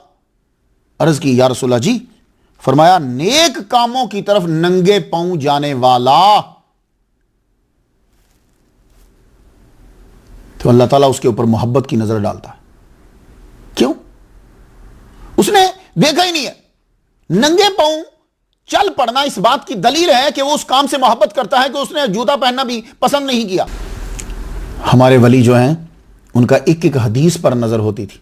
तो इसलिए मेरा चैलेंज है, हदीसों पर सबसे ज्यादा अमल सूफिया कराम करते थे, कोई उनसे बढ़कर अमल नहीं करता। यह बात याद रखिएगा। वो कभी मुअक्कदा और गैर मुअक्कदा के चक्रों में नहीं पड़ते। वो कभी समाजी तकाजे और माशरी तकाजे के लफ्जों में नहीं पढ़ते, वो सिर्फ इतना देखते थे कि हुजूर पाक ने किया, बस करो। तो सूफियाए कराम हैं जो सबसे ज्यादा हदीस पर अमल करते हैं। अब आपको समझ आई कि ख्वाजा सियाल लजपाल अलवी रहमतुल्लाह अलैह नंगे पांव चले, पीर की नजर पड़ गई। अब देखो जरा कर्म कितना होता है, नजर पड़ी, फरमान लगे जरा आओ करीब आए, अपने नालैन दिए उनको। ख्वाजा मोहम्मद सुलेमान तोसवी रहमतुल्लाह अलैह ने अपने नालैन दिए, शमसुद्दीन अलवी रहमतुल्लाह अलैह को दिए, ये लो, और खुद चल पड़े। वाह क्या मुरीद है। उन्होंने भी क्या किया, नालैन लेकर वो जो सामान सर पे रखा हुआ था उसके नीचे नालैन रख दिए, ऊपर सामान रख दिया, फिर चल पड़े, फिर चले। काफी माइल चलने के बाद पीर साहब जब रुके तो उनकी फिर नजर पड़ी कि देखो तो सही कि जो नालैन दिए इसे फिट बैठे कि नहीं बैठे। देखा तो फिर पांव नंगे। बुलाया पास, कहने लगे शमसुद्दीन तुम्हें जूते दिए, नालैन दिए थे कि तुम पहन लो, पांव पे नुकसान नहीं हो। कहां है वो? कहा हुजूर रख लिए। कहां रख लिए? कहा हुजूर जहां जगह थी उनकी। कहा उनकी जगह तो नालैन तो पांव में पहनते हैं। कहा नहीं हुजूर आपके नालैन थे, आपके नालैन थे, वो पांव में नहीं पहनने वाले। तो कहा कहां रखे? कहा हुजूर ये रखे। यूं सब मार उठाया तो ख्वाजा मोहम्मद सुलेमान तोसवी रहमतुल्लाह के नालैन यहां रखे हुए। हाय हाय हाय हाय हाय। अब इस मंजर को मैं किताबों से पढ़ के बयान नहीं कर सकता। मैं जितनी भी नक्श नगारी कर लूं मैं उस कैफियत पे नहीं पहुंच पाऊंगा। जब ये हमला कहा ना जी कि जहां उनकी जगह थी वहां रख लिए, पीर साहब नीचे उतरा, घोड़ी से नीचे उतरे, पीर सियाल लजपाल को अपने सीने से लगाया, सीने से लगा के कितनी देर तक दुआएं देते रहे, सीने से लगा के कितनी देर तक दुआएं देते। अल्लाह साईं मेरे सियाल को रंग लाई, अल्लाह साईं मेरे सियाल को रंग लाई। आप 40 साल तक तौसा शरीफ आते रहे।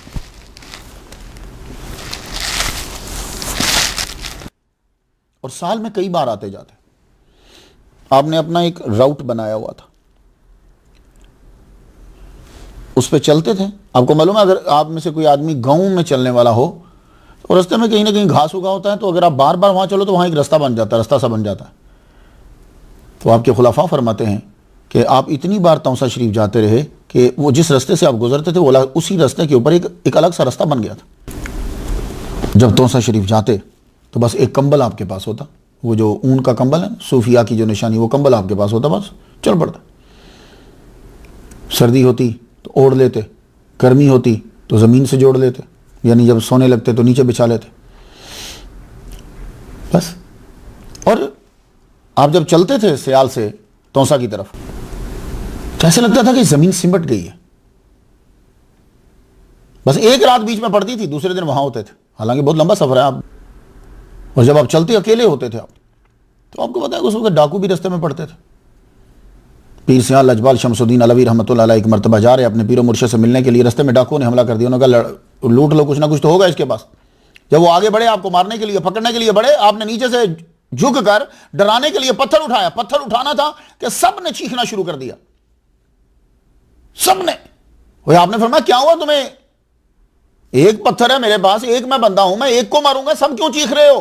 कहने लगे आप एक नहीं हो, आपकी तरह के पत्थर हजारों ने उठाए हुए हैं, कौन मुकाबला करे इनका? आपने फरमाया हजारों ने उठाए। अपने पत्थर नीचे फेंक दिया, पत्थर फेंका, अब उनको एक ही नजर आ रहा है, अब पत्थर किसी में नजर नहीं आ रहा।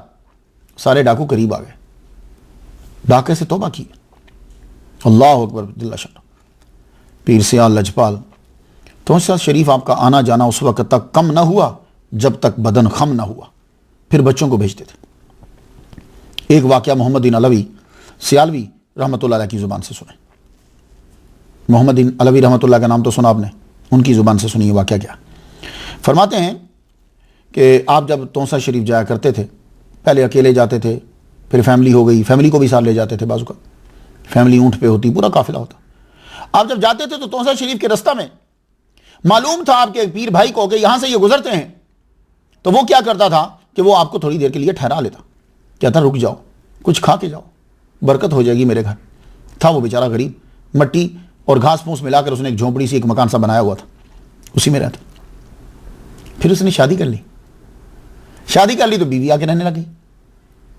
अब उसमें जरा भार हो गया। एक मर्तबा काफिला जा रहा था, पीर सियाल लजपाल शमसुद्दीन अलवी रहमतुल्लाह अलैह फरमाते हैं वो जा रहे हैं तो मोहम्मदीन अलवी कहते हैं मैं भी साथ हूं।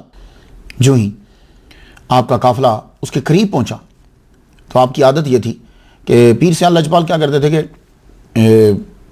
खुद तहज्जुद के बाद बैठ जाते थे। आपके वज़ाइफ होते थे तो दूसरों को भेज देते थे कि तुम ज़रा आहिस्ता आहिस्ता चलते रहो, अगर बीबियाँ साथ हैं तो तुम ज़रा चलते रहो, मैं घोड़े पे तेज़ी से आके मिल लूँगा आपके साथ। काफिला जब चला उसको भिनक पड़ गई कि काफिला उस राउट के बजाय साइड पे क्यों हो गया, ये तो मेरे यहां रुकते हैं, ये साइड पे क्यों हो गया। आपका पीर भाई था, आगे बढ़ा, आपको ढूंढ लिया, जाकर आपकी घोड़ी की लजाम को पकड़ लिया, आगे खड़ा हो गया।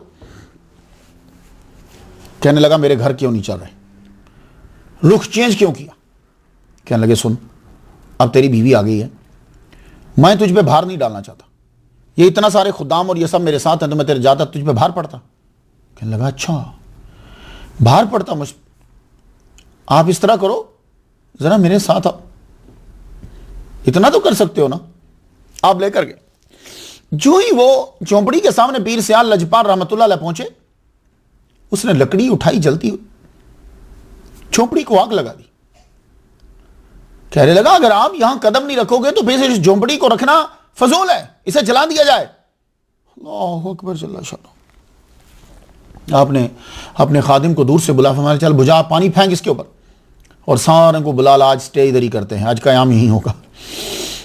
आप वहां रुके, खुद कुछ था पास, क्योंकि जब आप जाते थे तोसा शरीफ तो आपका तरीका कर था, आप बकरे साथ लेके जाते थे, खाना पकी पीने ये सारा सामान आप यहाँ से लेके जाते, और वहाँ पीर खाने के ऊपर फिर लंगर खूब चलता, जानवर ज़िबा होते, लोगों को लंगर दिया जाता। तो आपने फिर कहा थोड़ा सा यहाँ पकाओ, ये भी पीर का ही मुरीद है, यहाँ भी कुछ चले। कुछ उन्होंने भी किया, वो हड्डियाँ कुछ बच गई। आपने फरमाया ये हड्डियाँ इकट्ठी करो। हड्डियाँ इकट्ठी करने के बाद पीर सियाल लजपाल रहमतुल्लाह अलैह ने अपने खादम से ये कहा कि ये हड्डियाँ उठाकर वो जो तुम्हें टीला नजर आ रहा है उसके ऊपर जाकर रख दो, और उसके ऊपर जब रखो तो जाकर कहना कि ये पीर सियाल लजपाल शमसुद्दीन, पीर सियाल, ये लजपाल तो मैं बोल रहा हूँ इज्जत के लिए, शमसुद्दीन की तरफ से ये तोहफा है। और सुनो ये दोनों जो हैं ये हमारे चाहने वाले हैं, तुमने आज के बाद इनको तंग नहीं करना। वजह यह है औरत डर जाती थी, वो डर जाती थी, उसे औलाद नहीं हो रही थी, बाज़ औक़ात डर की वजह से भी इसमें प्रॉब्लम होती है। मैं आज के बाद तुमने तंग नहीं करना, ये हमारे हैं। अल्लाह ताला ने इस बंदे को 6 बेटे अता फरमाए। अल्लाहु अकबर। मुरीद था ये भी तौसा शरीफ का। और जब इसका आखिरी वक्त आया, बहुत अलील हो गया, चारपाई पे लेट गया तो अपने बेटों से कहता है मेरी चारपाई उठाकर ख्वाजा मोहम्मद सुलेमान तौसी रहमतुल्लाह अलैह के दरबार पे ले जाओ, मज़ार पे ले जाओ। बेटे ताबे फरमान होते थे, बाप की चारपाई उठाई ठीक है। तो बच्चों ने क्या किया कि चारपाई को रोज़ा के बाहर दहलीज जो है वहीं रख दी, खुद अंदर सलाम करने के, फातिहा पढ़ने के, अंदर जो ही गए तो पढ़कर जब वापस आए तो देखा कि अब्बा चारपाई से खिसक कर दहलीज पर सर रखा हुआ है और जान दे दी, जान दे दी। अल्लाह सर दर कदमे यार फिदाश, सर दरे कदमे यार फिदाशुद 6 बजाशुद। ख्वाजा मोहम्मदीन अलवी सियालवी रहमतुल्लाह अलैह फरमाते हैं कि आप सामान और बकरे सब लेकर जाया करते थे, मैं छोटा होता। फरमाते हैं कि जो पीर साहब के अहाता के अंदर कुत्ते होते थे, अगर कोई कुत्ता आ जाता गोश्त लेके भागता, आप खुद गोश्त लेते और उसके सामने डालते, ये लो खाओ, तुम हमारे पीर के दर पर आए हो, तुम्हें खाली नहीं भेजेंगे, ये है तसव्वुफ, तुम्हें खाली नहीं भेजे। अगर कोई उसको मारना चाहता या भगाना, भगाओ मत, ये जब आ गया है आप इसे खिलाओ, आप भगाओ मत। दीनी और समाजी खिदमत। हमारे यहां समझा जाता है कि तसव्वुफ इंसान को दुनिया से अलग कर देता, नहीं। हम समझते हैं सूफी अकल से पैदल होता है, नहीं। दुनिया के मामलात और तल्लुकात से बेखबर होता है, नहीं, ऐसा हरगिज़ नहीं। वो बेहतरीन अक्ल का मालिक होता है और सालिक की रहनुमाई इल्हाम से अक्सर की जाती। मुजद्दिद तरीक़त सियाल लजपाल ने सियाल शरीफ में रूहानी दीनी मरकज़ कायम की। आपकी तरबियत का माशरे पे के हर तबका पर असर हुआ, यह पीर का असर होता है। पुलिस का महकमा, हर आदमी पुलिस वालों को गलत समझता है, वो समझते हैं कि पुलिस वाले गलत होते हैं, ऐसा हरगिज़ नहीं है। पुलिस वाले नमाज पढ़ते हैं, हम लोग, हमारी गवर्नमेंट पुलिस को इंसान नहीं समझती और पुलिस वालों से इंसान जैसा सुलूक नहीं करती। जिसके बच्चे घर में पढ़ नहीं रहे, जिसके घर का खर्चा नहीं चल रहा, वो क्या करेगा? क्यों मोरद इल्जाम ठहराते हो? हमने खुद उन्हें खराब किया। उनको सारे अखराजात दो, उनके जो अखराजात हैं वो चीजें सारी गवर्नमेंट पूरी करे, फिर देखते हैं। पुलिस का महकमा जो है, इस महकमे को हजरत उमर रज़ी अल्लाह तआला अन्हु ने बनाया, उसने बुनियाद रखी है उन्होंने। ये दीन, ये बंदों की खिदमत के लिए होता है। हमें इस महकमे से प्यार है। मेरे वालिद अमी के अब्बा गुलाम हुसैन शाह रहमतुल्लाह अलैह, वो पुलिस में रहे, मौला अली के चाहने वाले, इमाम हुसन हुसैन के चाहने वाले, उन्हीं से हमने ये चीजें सीखी। इस जो इर्द गिर्द के इलाके के थे, थानेदार थे, इंस्पेक्टर थे, जो थे, सब के सब बाशरा, पाबंदे शरीयत, सूफी, वली कामिल। ये असर था पीर सियाल लजपाल रहमतुल्लाह अलैह का। हाँ, आप कहते हो कि पुलिस वालों को, ये हमारी गवर्नमेंट है जो इंसानों का सा सलूक नहीं करती, तो फिर रिएक्शन में तो चीज़ लेनी है ना। डॉक्टर मोहम्मद हुसैन को लिखना पड़ा कि मगरबी पाकिस्तान में सबसे ज़्यादा सिलसिला चिश्तिया की इशाअत और इल्म दीन की तबलीग ख्वाजा मुजद्दिद तरीक़त शमसुद्दीन अलवी सियालवी रहमतुल्लाह अलैह ने की है। आपको पीर मीर अली शाह मुजद्दिद मिल्लत ने मुजद्दिद तरीक़त कहा है। अब आओ देखें कि मुजद्दिद तरीक़त का तरीका क्या था। यह है सबसे अहम हिस्सा हमारी तकरीर का। आप अपने शब रोज़ कैसे गुजारते थे, यह बड़ा इंपॉर्टेंट है, इसलिए चाहें तो कागज़ और कलम लेके बैठ जाएं या तवज्जो से इसे समाप्त कर लीजिए। इसी के अंदर हमारे लिए बहुत सारी चीजें हैं। सर पर इमामा शरीफ रखते। इमामा कैसा होता है? जैसे दावत इस्लामी वाले रखते हैं वो, वरना तो सिख भी सर पे पगड़ी ही रखते हैं, उसको पगड़ी बोलते हैं ना आप लोग, लेकिन वो नहीं है। ये मिस्र वाले और तुर्की वाले पहनते हैं, ये भी नहीं है। बहुत कुछ हो सकता है, लेकिन हमने तो वो सूरत पेश करनी है जो सहाबा कराम या हुजूर पाक का जो अमामा शरीफ है उसके अंदर ये पीछे ये होता है, ये देख रहे हैं आप, ये पीछे होता है। इसको दोष कंधों के दरमियान हुजूर सल्लल्लाहु अलैहि वसल्लम का लटका होता था। इमामा शरीफ पीर सियाल लजपाल सर पे रखते। चूंकि आप मुजद्दिद तरीक़त है, इसलिए दाढ़ी आपकी मुट्ठी से कम नहीं थी। हुजूर सल्लल्लाहु अलैहि वसल्लम की सुन्नत के बाद तमाम उलमा इकराम जो हैं, मुट्ठी से ऊपर के अंदर इख्तलाफ है, वो हो सकता है, लेकिन मुट्ठी से नीचे किसी भी, मुतने भी औलिया कराम, सूफिया कराम है, किसी की दाढ़ी। ज़ौफ़ के बावजूद मुसल्ले पे दुजानो बैठते थे, लेकिन जब मुसल्ले से हट जाते तो फिर चारपाई पे होते, तब अब टांगे पिसर रहते। कैलूला के वक्त चारपाई पे दराज होते। उलमा कराम और सादात की बड़ी इज्जत करते। तुलबा और सूफिया का खास ख्याल रखते। खानका में 2 टाइम लंगर दिया जाता और टॉप का लंगर दिया जाता। यह नहीं कि दाल उबाल के देते जाओ, नहीं, टॉप का लंगर देते। इस नमाज के अलावा तहज्जुद, इशराक, चाश्त, अवाबीन और 2 नफल हिफ्जुल अमान के मुस्तकिल। और आपका दिन जो है वो कुछ इस तरह शुरू होता। सारे सियालवी मुजद्दिद वक़्त का अमल गौर से सुने। तहज्जुद से पहले उठते आप, तहज्जुद पढ़ते, तहज्जुद पढ़ने के बाद अल्लाह ताला के 99 नाम पढ़ते। अल्लाह ताला के 99 नामों के बाद 500 मरतबा अस्तगफिरुल्लाह अल्लज़ी ला इलाहा इल्ला हुवल हय्युल क़य्यूम व अतूबु इलैह। फिर मुराकबा होता नमाज फजर तक। नमाज फजर अदा करते, उसके बाद अल मुसब्बाअतुल अश्र ये आप पढ़ते। The 10 invocations recited 7-fold each. अल मुसब्बाअतुल अश्र, 10 चीजें जो 7 बार पढ़ी जाती।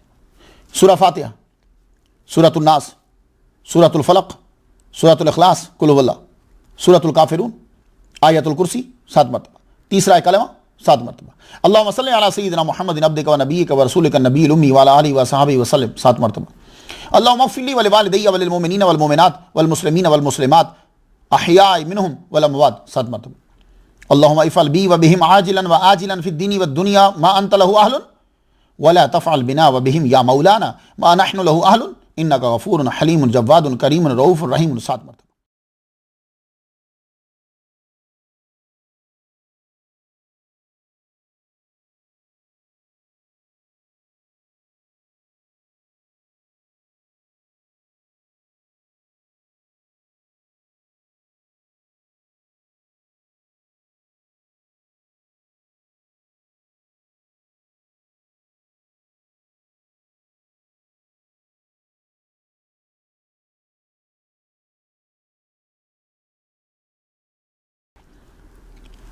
ये इसकी सनद जो है वो कुछ यूं है, ये जो अल-मुसब्बाअतुल अश्र है कि 10 चीजें जो 7-7 बार पढ़ी जाती हैं, इसकी सनद कुछ यूं है कि हुजूर सल्लल्लाहु अलैहि वसल्लम ने हजरत खदिर अलैहिस्सलाम को यह अता की, और हजरत खदिर अलैहिस्सलाम ने हजरत शेख इब्राहिम तैमी को यह अता की जब वो खाना काबा के पास थे। फिर यह सिलसिला सूफिया में आम हुआ। तो अंदर की रोशनी के लिए इनको पढ़ना बहुत जरूरी है। तो हमारे पीर सियाल लजपाल रहमतुल्लाह अलैह इसको फजर की नमाज के बाद पढ़ते। उसके बाद सलातुल किब्रीतिल अहमर इसे पढ़ा जाता। अब यह दुरूद शरीफ जो है, यह सियाल लजपाल को अब्दुल कादर गिलानी रहमतुल्लाह अलैह ने अता फरमाया, और फिर आपके मुर्शिद ने आपको ऑर्डर दिया। यह दुरूद शरीफ जो है बहुत बड़ा है, आप भी इसे वक्त मिले तो जरूर पढ़ें। अब इसका भी वाकया सुन लीजिए। अब जब तौसा शरीफ जाते थे, जंगल से गुजर रहे हैं, एक बुजुर्ग का दीदार हुआ, बड़ा नूरानी चेहरा, सर पे इमामा, मुट्ठी से जरा घनी दाढ़ी। आपने फरमाया, शमसुद्दीन तुम सलातुल किब्रीतिल अहमर ये पढ़ा करो। कहने लगे हुजूर मैं अपने पीर की इजाजत के बगैर कुछ नहीं पढ़ता, वही पढ़ता हूं जो पीर बताते हैं। जब ये जुमला कहा वो मुस्कुरा कर गायब हो गए।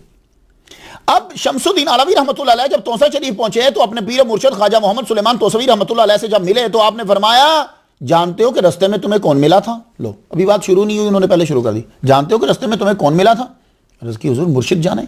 कहने लगे वो शेख सैयद अब्दुल कादर गिलानी रहमतुल्लाह अलैह थे जो तुम्हें इस दुरूद शरीफ की इजाजत दे रहे थे, लेकिन वो तेरी बात से बड़े खुश हुए, तेरी बात से बड़े खुश हुए जो तुमने कहा कि मैं पीर मुर्शिद की इजाजत से पढ़ता हूं, तो बेटे तुम पढ़ा करो। तो इस दुरूद शरीफ को जब मुर्शिद से भी इजाजत मिल गई, अब आप वापस आए। वापस आकर जंगल में आपने शुरू कर दिया। आपके साथ ख्वाजा मुअज़्ज़मुद्दीन रहमतुल्लाह अलैह आपके खलीफा साथ जाया करते थे। 40 दिन आपने बैठकर जंगल में इसको पढ़ा, जाते थे और आते थे, एक मखसूस वक्त था। 40वें दिन क्या हुआ, 5 घुड़सवार जाहिर हुए, बड़ा नूरानी चेहरा, सर पे इमाम, आकर दस्तार बांधी। शमसुद्दीन सियालवी रहमतुल्लाह अलैह के सर पे दस्तार बांधी चले गए, और आप उनके कदमों में एक के जो सबसे आगे थे उनके कदम चूमे और दूसरों के हाथ चूम रहे। आए तो ख्वाजा मुअज़्ज़मुद्दीन पूछते हैं, कहते हुजूर क्या चक्कर हो रहा था, ये कौन दस्तार बांध रहे थे आपकी? कहने लगे क्या तुझे भी नजर आया? कहाँ हुजूर मुझे भी नजर आया। पीर के हाथा में थे। कहने लगे अच्छा। तो ये लोग अपनी करामतें छुपाया करते थे। तो कहने लगे कि अच्छा तुम बताना ना, मैं तुम्हें बताता हूँ। तो उनके जाने के बाद बताया। कहने लगे जिनके मैं कदम चूम रहा था वो मोहम्मद मुस्तफ़ा सल्लल्लाहु अलैहि वसल्लम थे, और जिनके हाथ चूम रहा था वो नबी के 4 यार थे। ओए ओए ओए। तो ये दुरूद शरीफ आपको मौका मिले ज़रूर पढ़िए, मैं ये दुरूद शरीफ दे रहा हूँ।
आपने इस दरूद को मामूलात में शामिल कर लिया। फजर के बाद सलातुल किब्रीत अल-अहमर, शजरा शरीफ पढ़ते, एक मंजिल दलाइल खैरात की पढ़ते। मैंने दलाइल खैरात की इजाज़त मराकश में जाकर ली, उनके ख़ानदान से जो है, आगे भी लोगों को बहुत सारी इजाज़त दी है, लोग पढ़ते हैं। फिर इशराक के वक़्त नवाफिल यूँ पढ़ते, 2 नफल शुक्राना के, 2 नफल इस्ताज़ा के, 2 नफल इस्तिखारा के, 2 नफल इस्तिजाब के, 2 नफल शुक्र नहार के, 2 नफल सवाब बराए वालिदैन के, और इशराक पढ़ते। सवा पारा फिर मंजिल होती। तसव्वुफ़ की किसी किताब का मुताला करते, फिर मदरसा में कोई एक आध सबक जाकर पढ़ा देते, फिर कैलूला फरमाते, ज़ोहर की नमाज में उठते, नमाज पढ़ते, तुलबा को तसव्वुफ़ का लेक्चर देते। असर के बाद ख़त्म ख्वाजगान होता। मगरिब के बाद अवाबीन के नवाफिल और 2 नफल हिफ्ज़ुल ईमान के पढ़ते, और ईशा के बाद कुछ वज़ाइफ होते। ये तरीका कर, जो भी कुछ अमल कर सकते हो ज़रूर करो। गवर्नमेंट बरतानिया से नफरत। मिर्ज़ा कादियानी ने गवर्नमेंट बरतानिया से मोहब्बत करी, लेकिन पीर सियाल लजब्बाल ने गवर्नमेंट बरतानिया से मोहब्बत नहीं की। क्यों? इसलिए कि उन्होंने मुसलमानों का कत्ल किया था। उन्होंने यहाँ की सारी ताकतों को, सारे ख़जानों पे कब्जा कर लिया। मुसलमानों को, ख़ासतौर पर इस्लाम को ख़त्म करने की कोशिशें फुल की। उलमाए किराम को फांसी पे चढ़ाया और उलमा को सजाएं दी कि ये उलमा तो बेचारे के कैद में ही मर गए। जिसके पास कुछ ना हो वो कुछ लेने के लिए अंग्रेज़ों के लिए कुछ ना कुछ करता है। ये बात याद रखिए। आप मुजद्दिद तरीक़त है, इनसे इलाज करवाना भी पसंद नहीं करते थे। मुजद्दिद तरीक़त का जुमला मशहूर है, खुदा ने मेरी आंखों को अंग्रेज़ की दीद तक से महफूज रखा। एक दफ़ा आपको इतला दी गई कि कहने लगे जी अंग्रेज़ दौरे पर आया है, तो वो आपसे भी मिलना चाहता है। आपने फरमाया वो मेरे तक नहीं पहुँचेगा, वो मेरे तक नहीं पहुँचेगा। पीर सियाल लजपाल मेरे तक नहीं पहुँचेगा। और वाकई एन टाइम पे उसका इरादा बदल गया, वो गया ही नहीं। क्योंकि वो वहाँ क्यों जाता? उसको पता है कि ये जो पीर है ये हमारे फ़ायदे के लिए नहीं है, ये हमें फ़ायदा नहीं देगा। वो हट गया। मियाँ शेर मोहम्मद शर्कपुरी रहमतुल्लाह अलैह फरमाया करते थे, वो अंग्रेज़ों के अंदर भी रहे और अंग्रेज़ों से बाहर भी। ये चीज़ आपकी औलाद में भी लीजिए। शेखुल इस्लाम कमरुद्दीन सियालवी रहमतुल्लाह अलैह को पूरे उलमा ने, जितने भी उलमा हैं, सब ने ये टाइटल दिया शेखुल इस्लाम का। कमरुद्दीन सियालवी रहमतुल्लाह अलैह का एक वाक़या समात कीजिए। कहते हैं कि राइफ़ल का लाइसेंस लेना था, तो आपने सही तरीका इख्तियार किया। कोई ऐसी स्टोरी नहीं बनाई, सीधा जाके एप्लीकेशन दे दी, भेजी कि मुझे राइफ़ल का लाइसेंस चाहिए। तो अंग्रेज़ था, डिप्टी कमिश्नर जो। अब डिप्टी कमिश्नर ने पैगाम भेजा कि आपकी अंग्रेज़ी सरकार के लिए जो खिदमात हैं लिख भेजें, ताकि उसकी रोशनी में लाइसेंस जो है वो आपको जारी कर दिया जाए। तो आगे से शेखुल इस्लाम का जवाब सुनिए। शेखुल इस्लाम ने कहा कि आप ख्वाजा मोहम्मद ज़ियाउद्दीन अलवी सियालवी के नामे नामी से तो वाकिफ़ होंगे, मैं उनका बेटा हूँ, तो उनकी जो खिदमात थी वैसी ही मुझसे तवक्कुआत रखें। अल्लाहु अकबर। चला, हालांकि आप अंग्रेज़ को खुश कर सकते थे।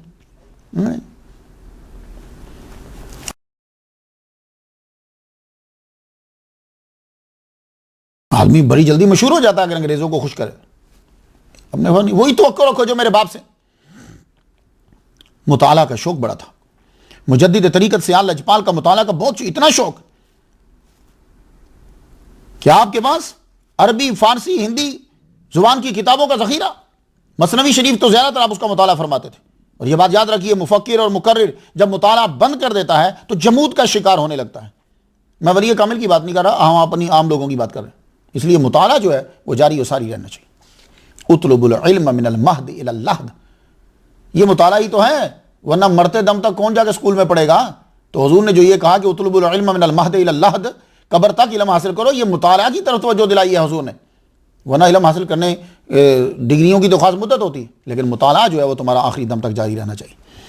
आप खुद फरमाया करते थे कि जो आदमी तसव्वुफ़ में कदम रखता है तो उसे चाहिए कि इब्तदा के अंदर वह हियाल उलूम पढ़े, कीमियाए सादत पढ़े, और जब ये पढ़ चुके तो आखिर के अंदर फरमाते थे कि मसनवी का मुताला जो है वो बहुत ज़रूरी है।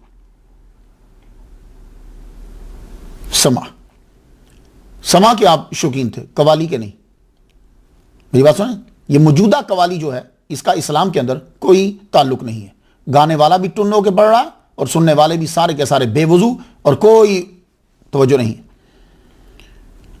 समा क्या है, इंशाल्लाह इस पर गुफ्तगू करेंगे। हमारी 58वें नंबर जो स्टोरी आएगी ख्वाजा उस्मान हरवानी रहमतुल्लाह अलैह पे, उस पर आप समा के ऊपर गुफ्तगू हमारी सुन सकेंगे कि समा क्या है, इसका मकाम क्या है। आपकी मजलिस में कव्वाल बिला मजामीर कलाम पढ़ते थे, यानी साज नहीं होता था। समा का तरीका क्या होता? तिलावत होती, मौलूद हुजूर का जिक्र, फिर गज़लियात तौहीद होती फ़ारसी और अरबी और हिंदी में। और आपके समा वाले भी खास होते थे, मौलवी सुल्तान महमूद, मियाँ खैर मोहम्मद, चांदी मियाँ, मीरो मियाँ, जुल्फो मियाँ। एक रोज़ क्या हुआ कि बाहर से 3 कव्वाल आ गए। कव्वाल आए तो उन्होंने मज़ामीर के साथ जो है वो कवाली पढ़ना चाहिए, समा पढ़ना चाहा, तो आपने फरमाया मज़ामीर को के ऊपर गिलाफ चढ़ा दो, इनके अलावा अगर तुम्हें कुछ आता है तो वो पढ़ो।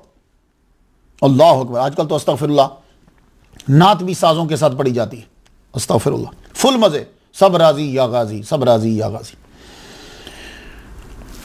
पीरों के अंदर जब हम कभी गुफ्तगू देखते हैं, हम तलाश करते हैं कि इसकी करामतें कितनी हैं,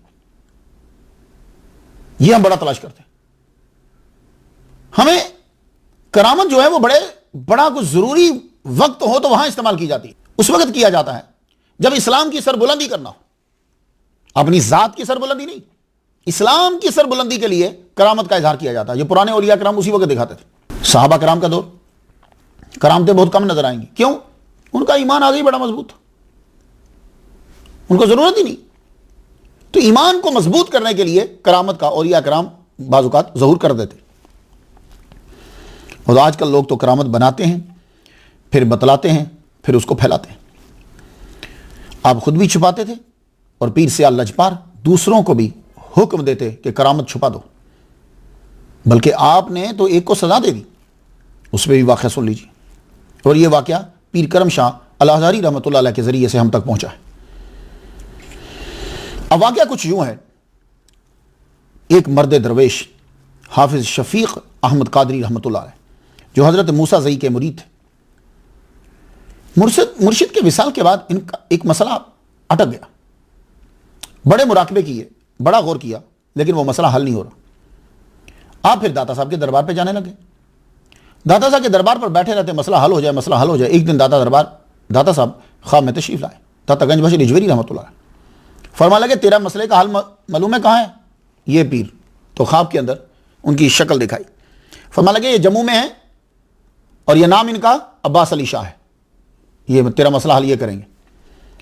आपने शक्ल भी देख ली, जगह का भी पता चल गया, उठे गए जम्मू पहुंचे। वहां जाके लोगों से पूछा अब्बास अली शाह, अब्बास अली शाह, बता दिया गया। जगह जब बताई तो वहां जब पहुंचे तो वो एक ब्राह्मण का घर था, अमीर ब्राह्मण था।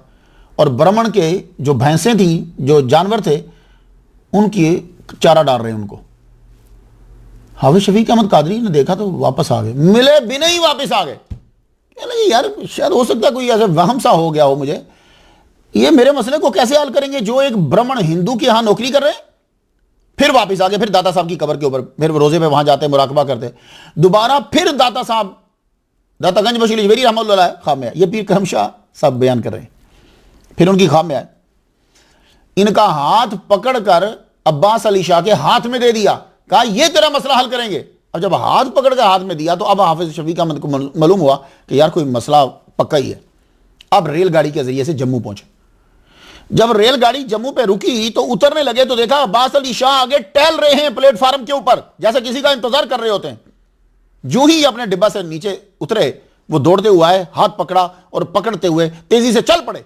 और ये जुमला कहने लगे यार अब दाता साहब ने भी लोगों के राज खोलने शुरू कर दिए हैं। ये कहते हुए घर ले गए। 3-4 दिन अपने पास रखा, उसके बाद जंगल में ले गए। तवज्जो डाली, तवज्जो डालने के बाद उनके मसले को हल कर दिया। जब मसला हल हो गया तो अब हाफिज शफीक अहमद कादरी ने पूछा, यार मेरा मसला जो कहीं नहीं हल हुआ वो आपके पास हल हो गया, अब मेरी परेशानी भी तो दूर करो कि इस ब्राह्मण के यहां नौकरी क्यों कर रहे हो। अब जरा अब्बास अली शाह, सैयद अब्बास अली शाह गिलानी सियालवी रहमतुल्लाह अलैह क्या स्टोरी सुनाते हैं। कहते हैं मेरा नाम पूरा सैयद अब्बास अली शाह गिलानी, मैं सैयद हूँ और मैं मुरीद हूँ सियाल लजपाल ख्वाजा शमसुद्दीन सियालवी अलवी रहमतुल्लाह अलैह का। मैं उनके पास रहा करता था, मैंने मनाजिल को तय किया, मुझसे करामात का ज़हूर होता था। मुझे पीर साहब ने एक दफ़ा रोका कि ये बंदे को रोक देती हैं, अगर आला मंजिल पे जाना है तो करामतें दिखाना शुरू कर दोगे तो रुक जाओगे, फिर बंदों का ढेर लग जाता है, छुपा दो। उन्होंने मुझे एक दफ़ा तंबीह करी, कुछ दिनों के बाद फिर मुझसे करामत का ज़हूर हो गया। पता नहीं क्या बात हो रही थी, तो एकदम से मैंने वो चीज़ जाहिर कर दी। आपने मुझे बुलाया, बुलाने के बाद फरमान लगे जाओ चले जाओ। तुम्हारी ड्यूटी हमने वहां जम्मू में लगा दी है, अब तुम वहीं रहोगे। तो मुझे 30 साल हो चुके हैं इस ब्राह्मण की गायों भैंसों को चारा डालते हुए। किधर गए वो लोग जो झूठी करामतें बनाकर सुनाते हैं और गुमराह कर रहे हैं?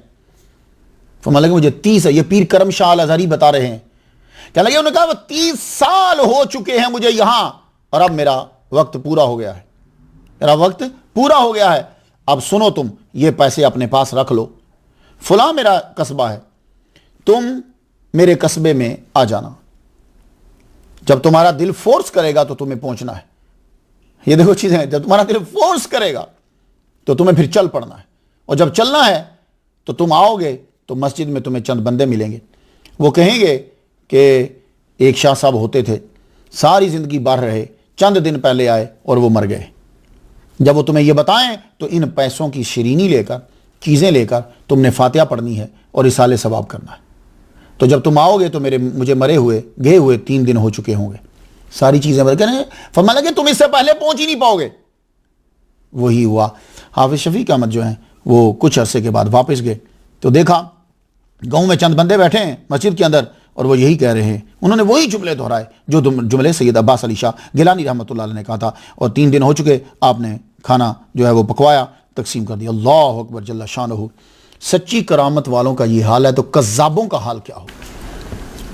विसाल ज़िंदगी का सफ़र जो 1799 से शुरू हुआ, 1882 के दिसंबर के आखिरी दिन 18 सफ़र आपने तहज्जुद की नमाज अदा की, आपको बुखार हुआ, कमज़ोरी बढ़ती गई, आपकी उम्र तकरीबन 86 साल हो चुकी।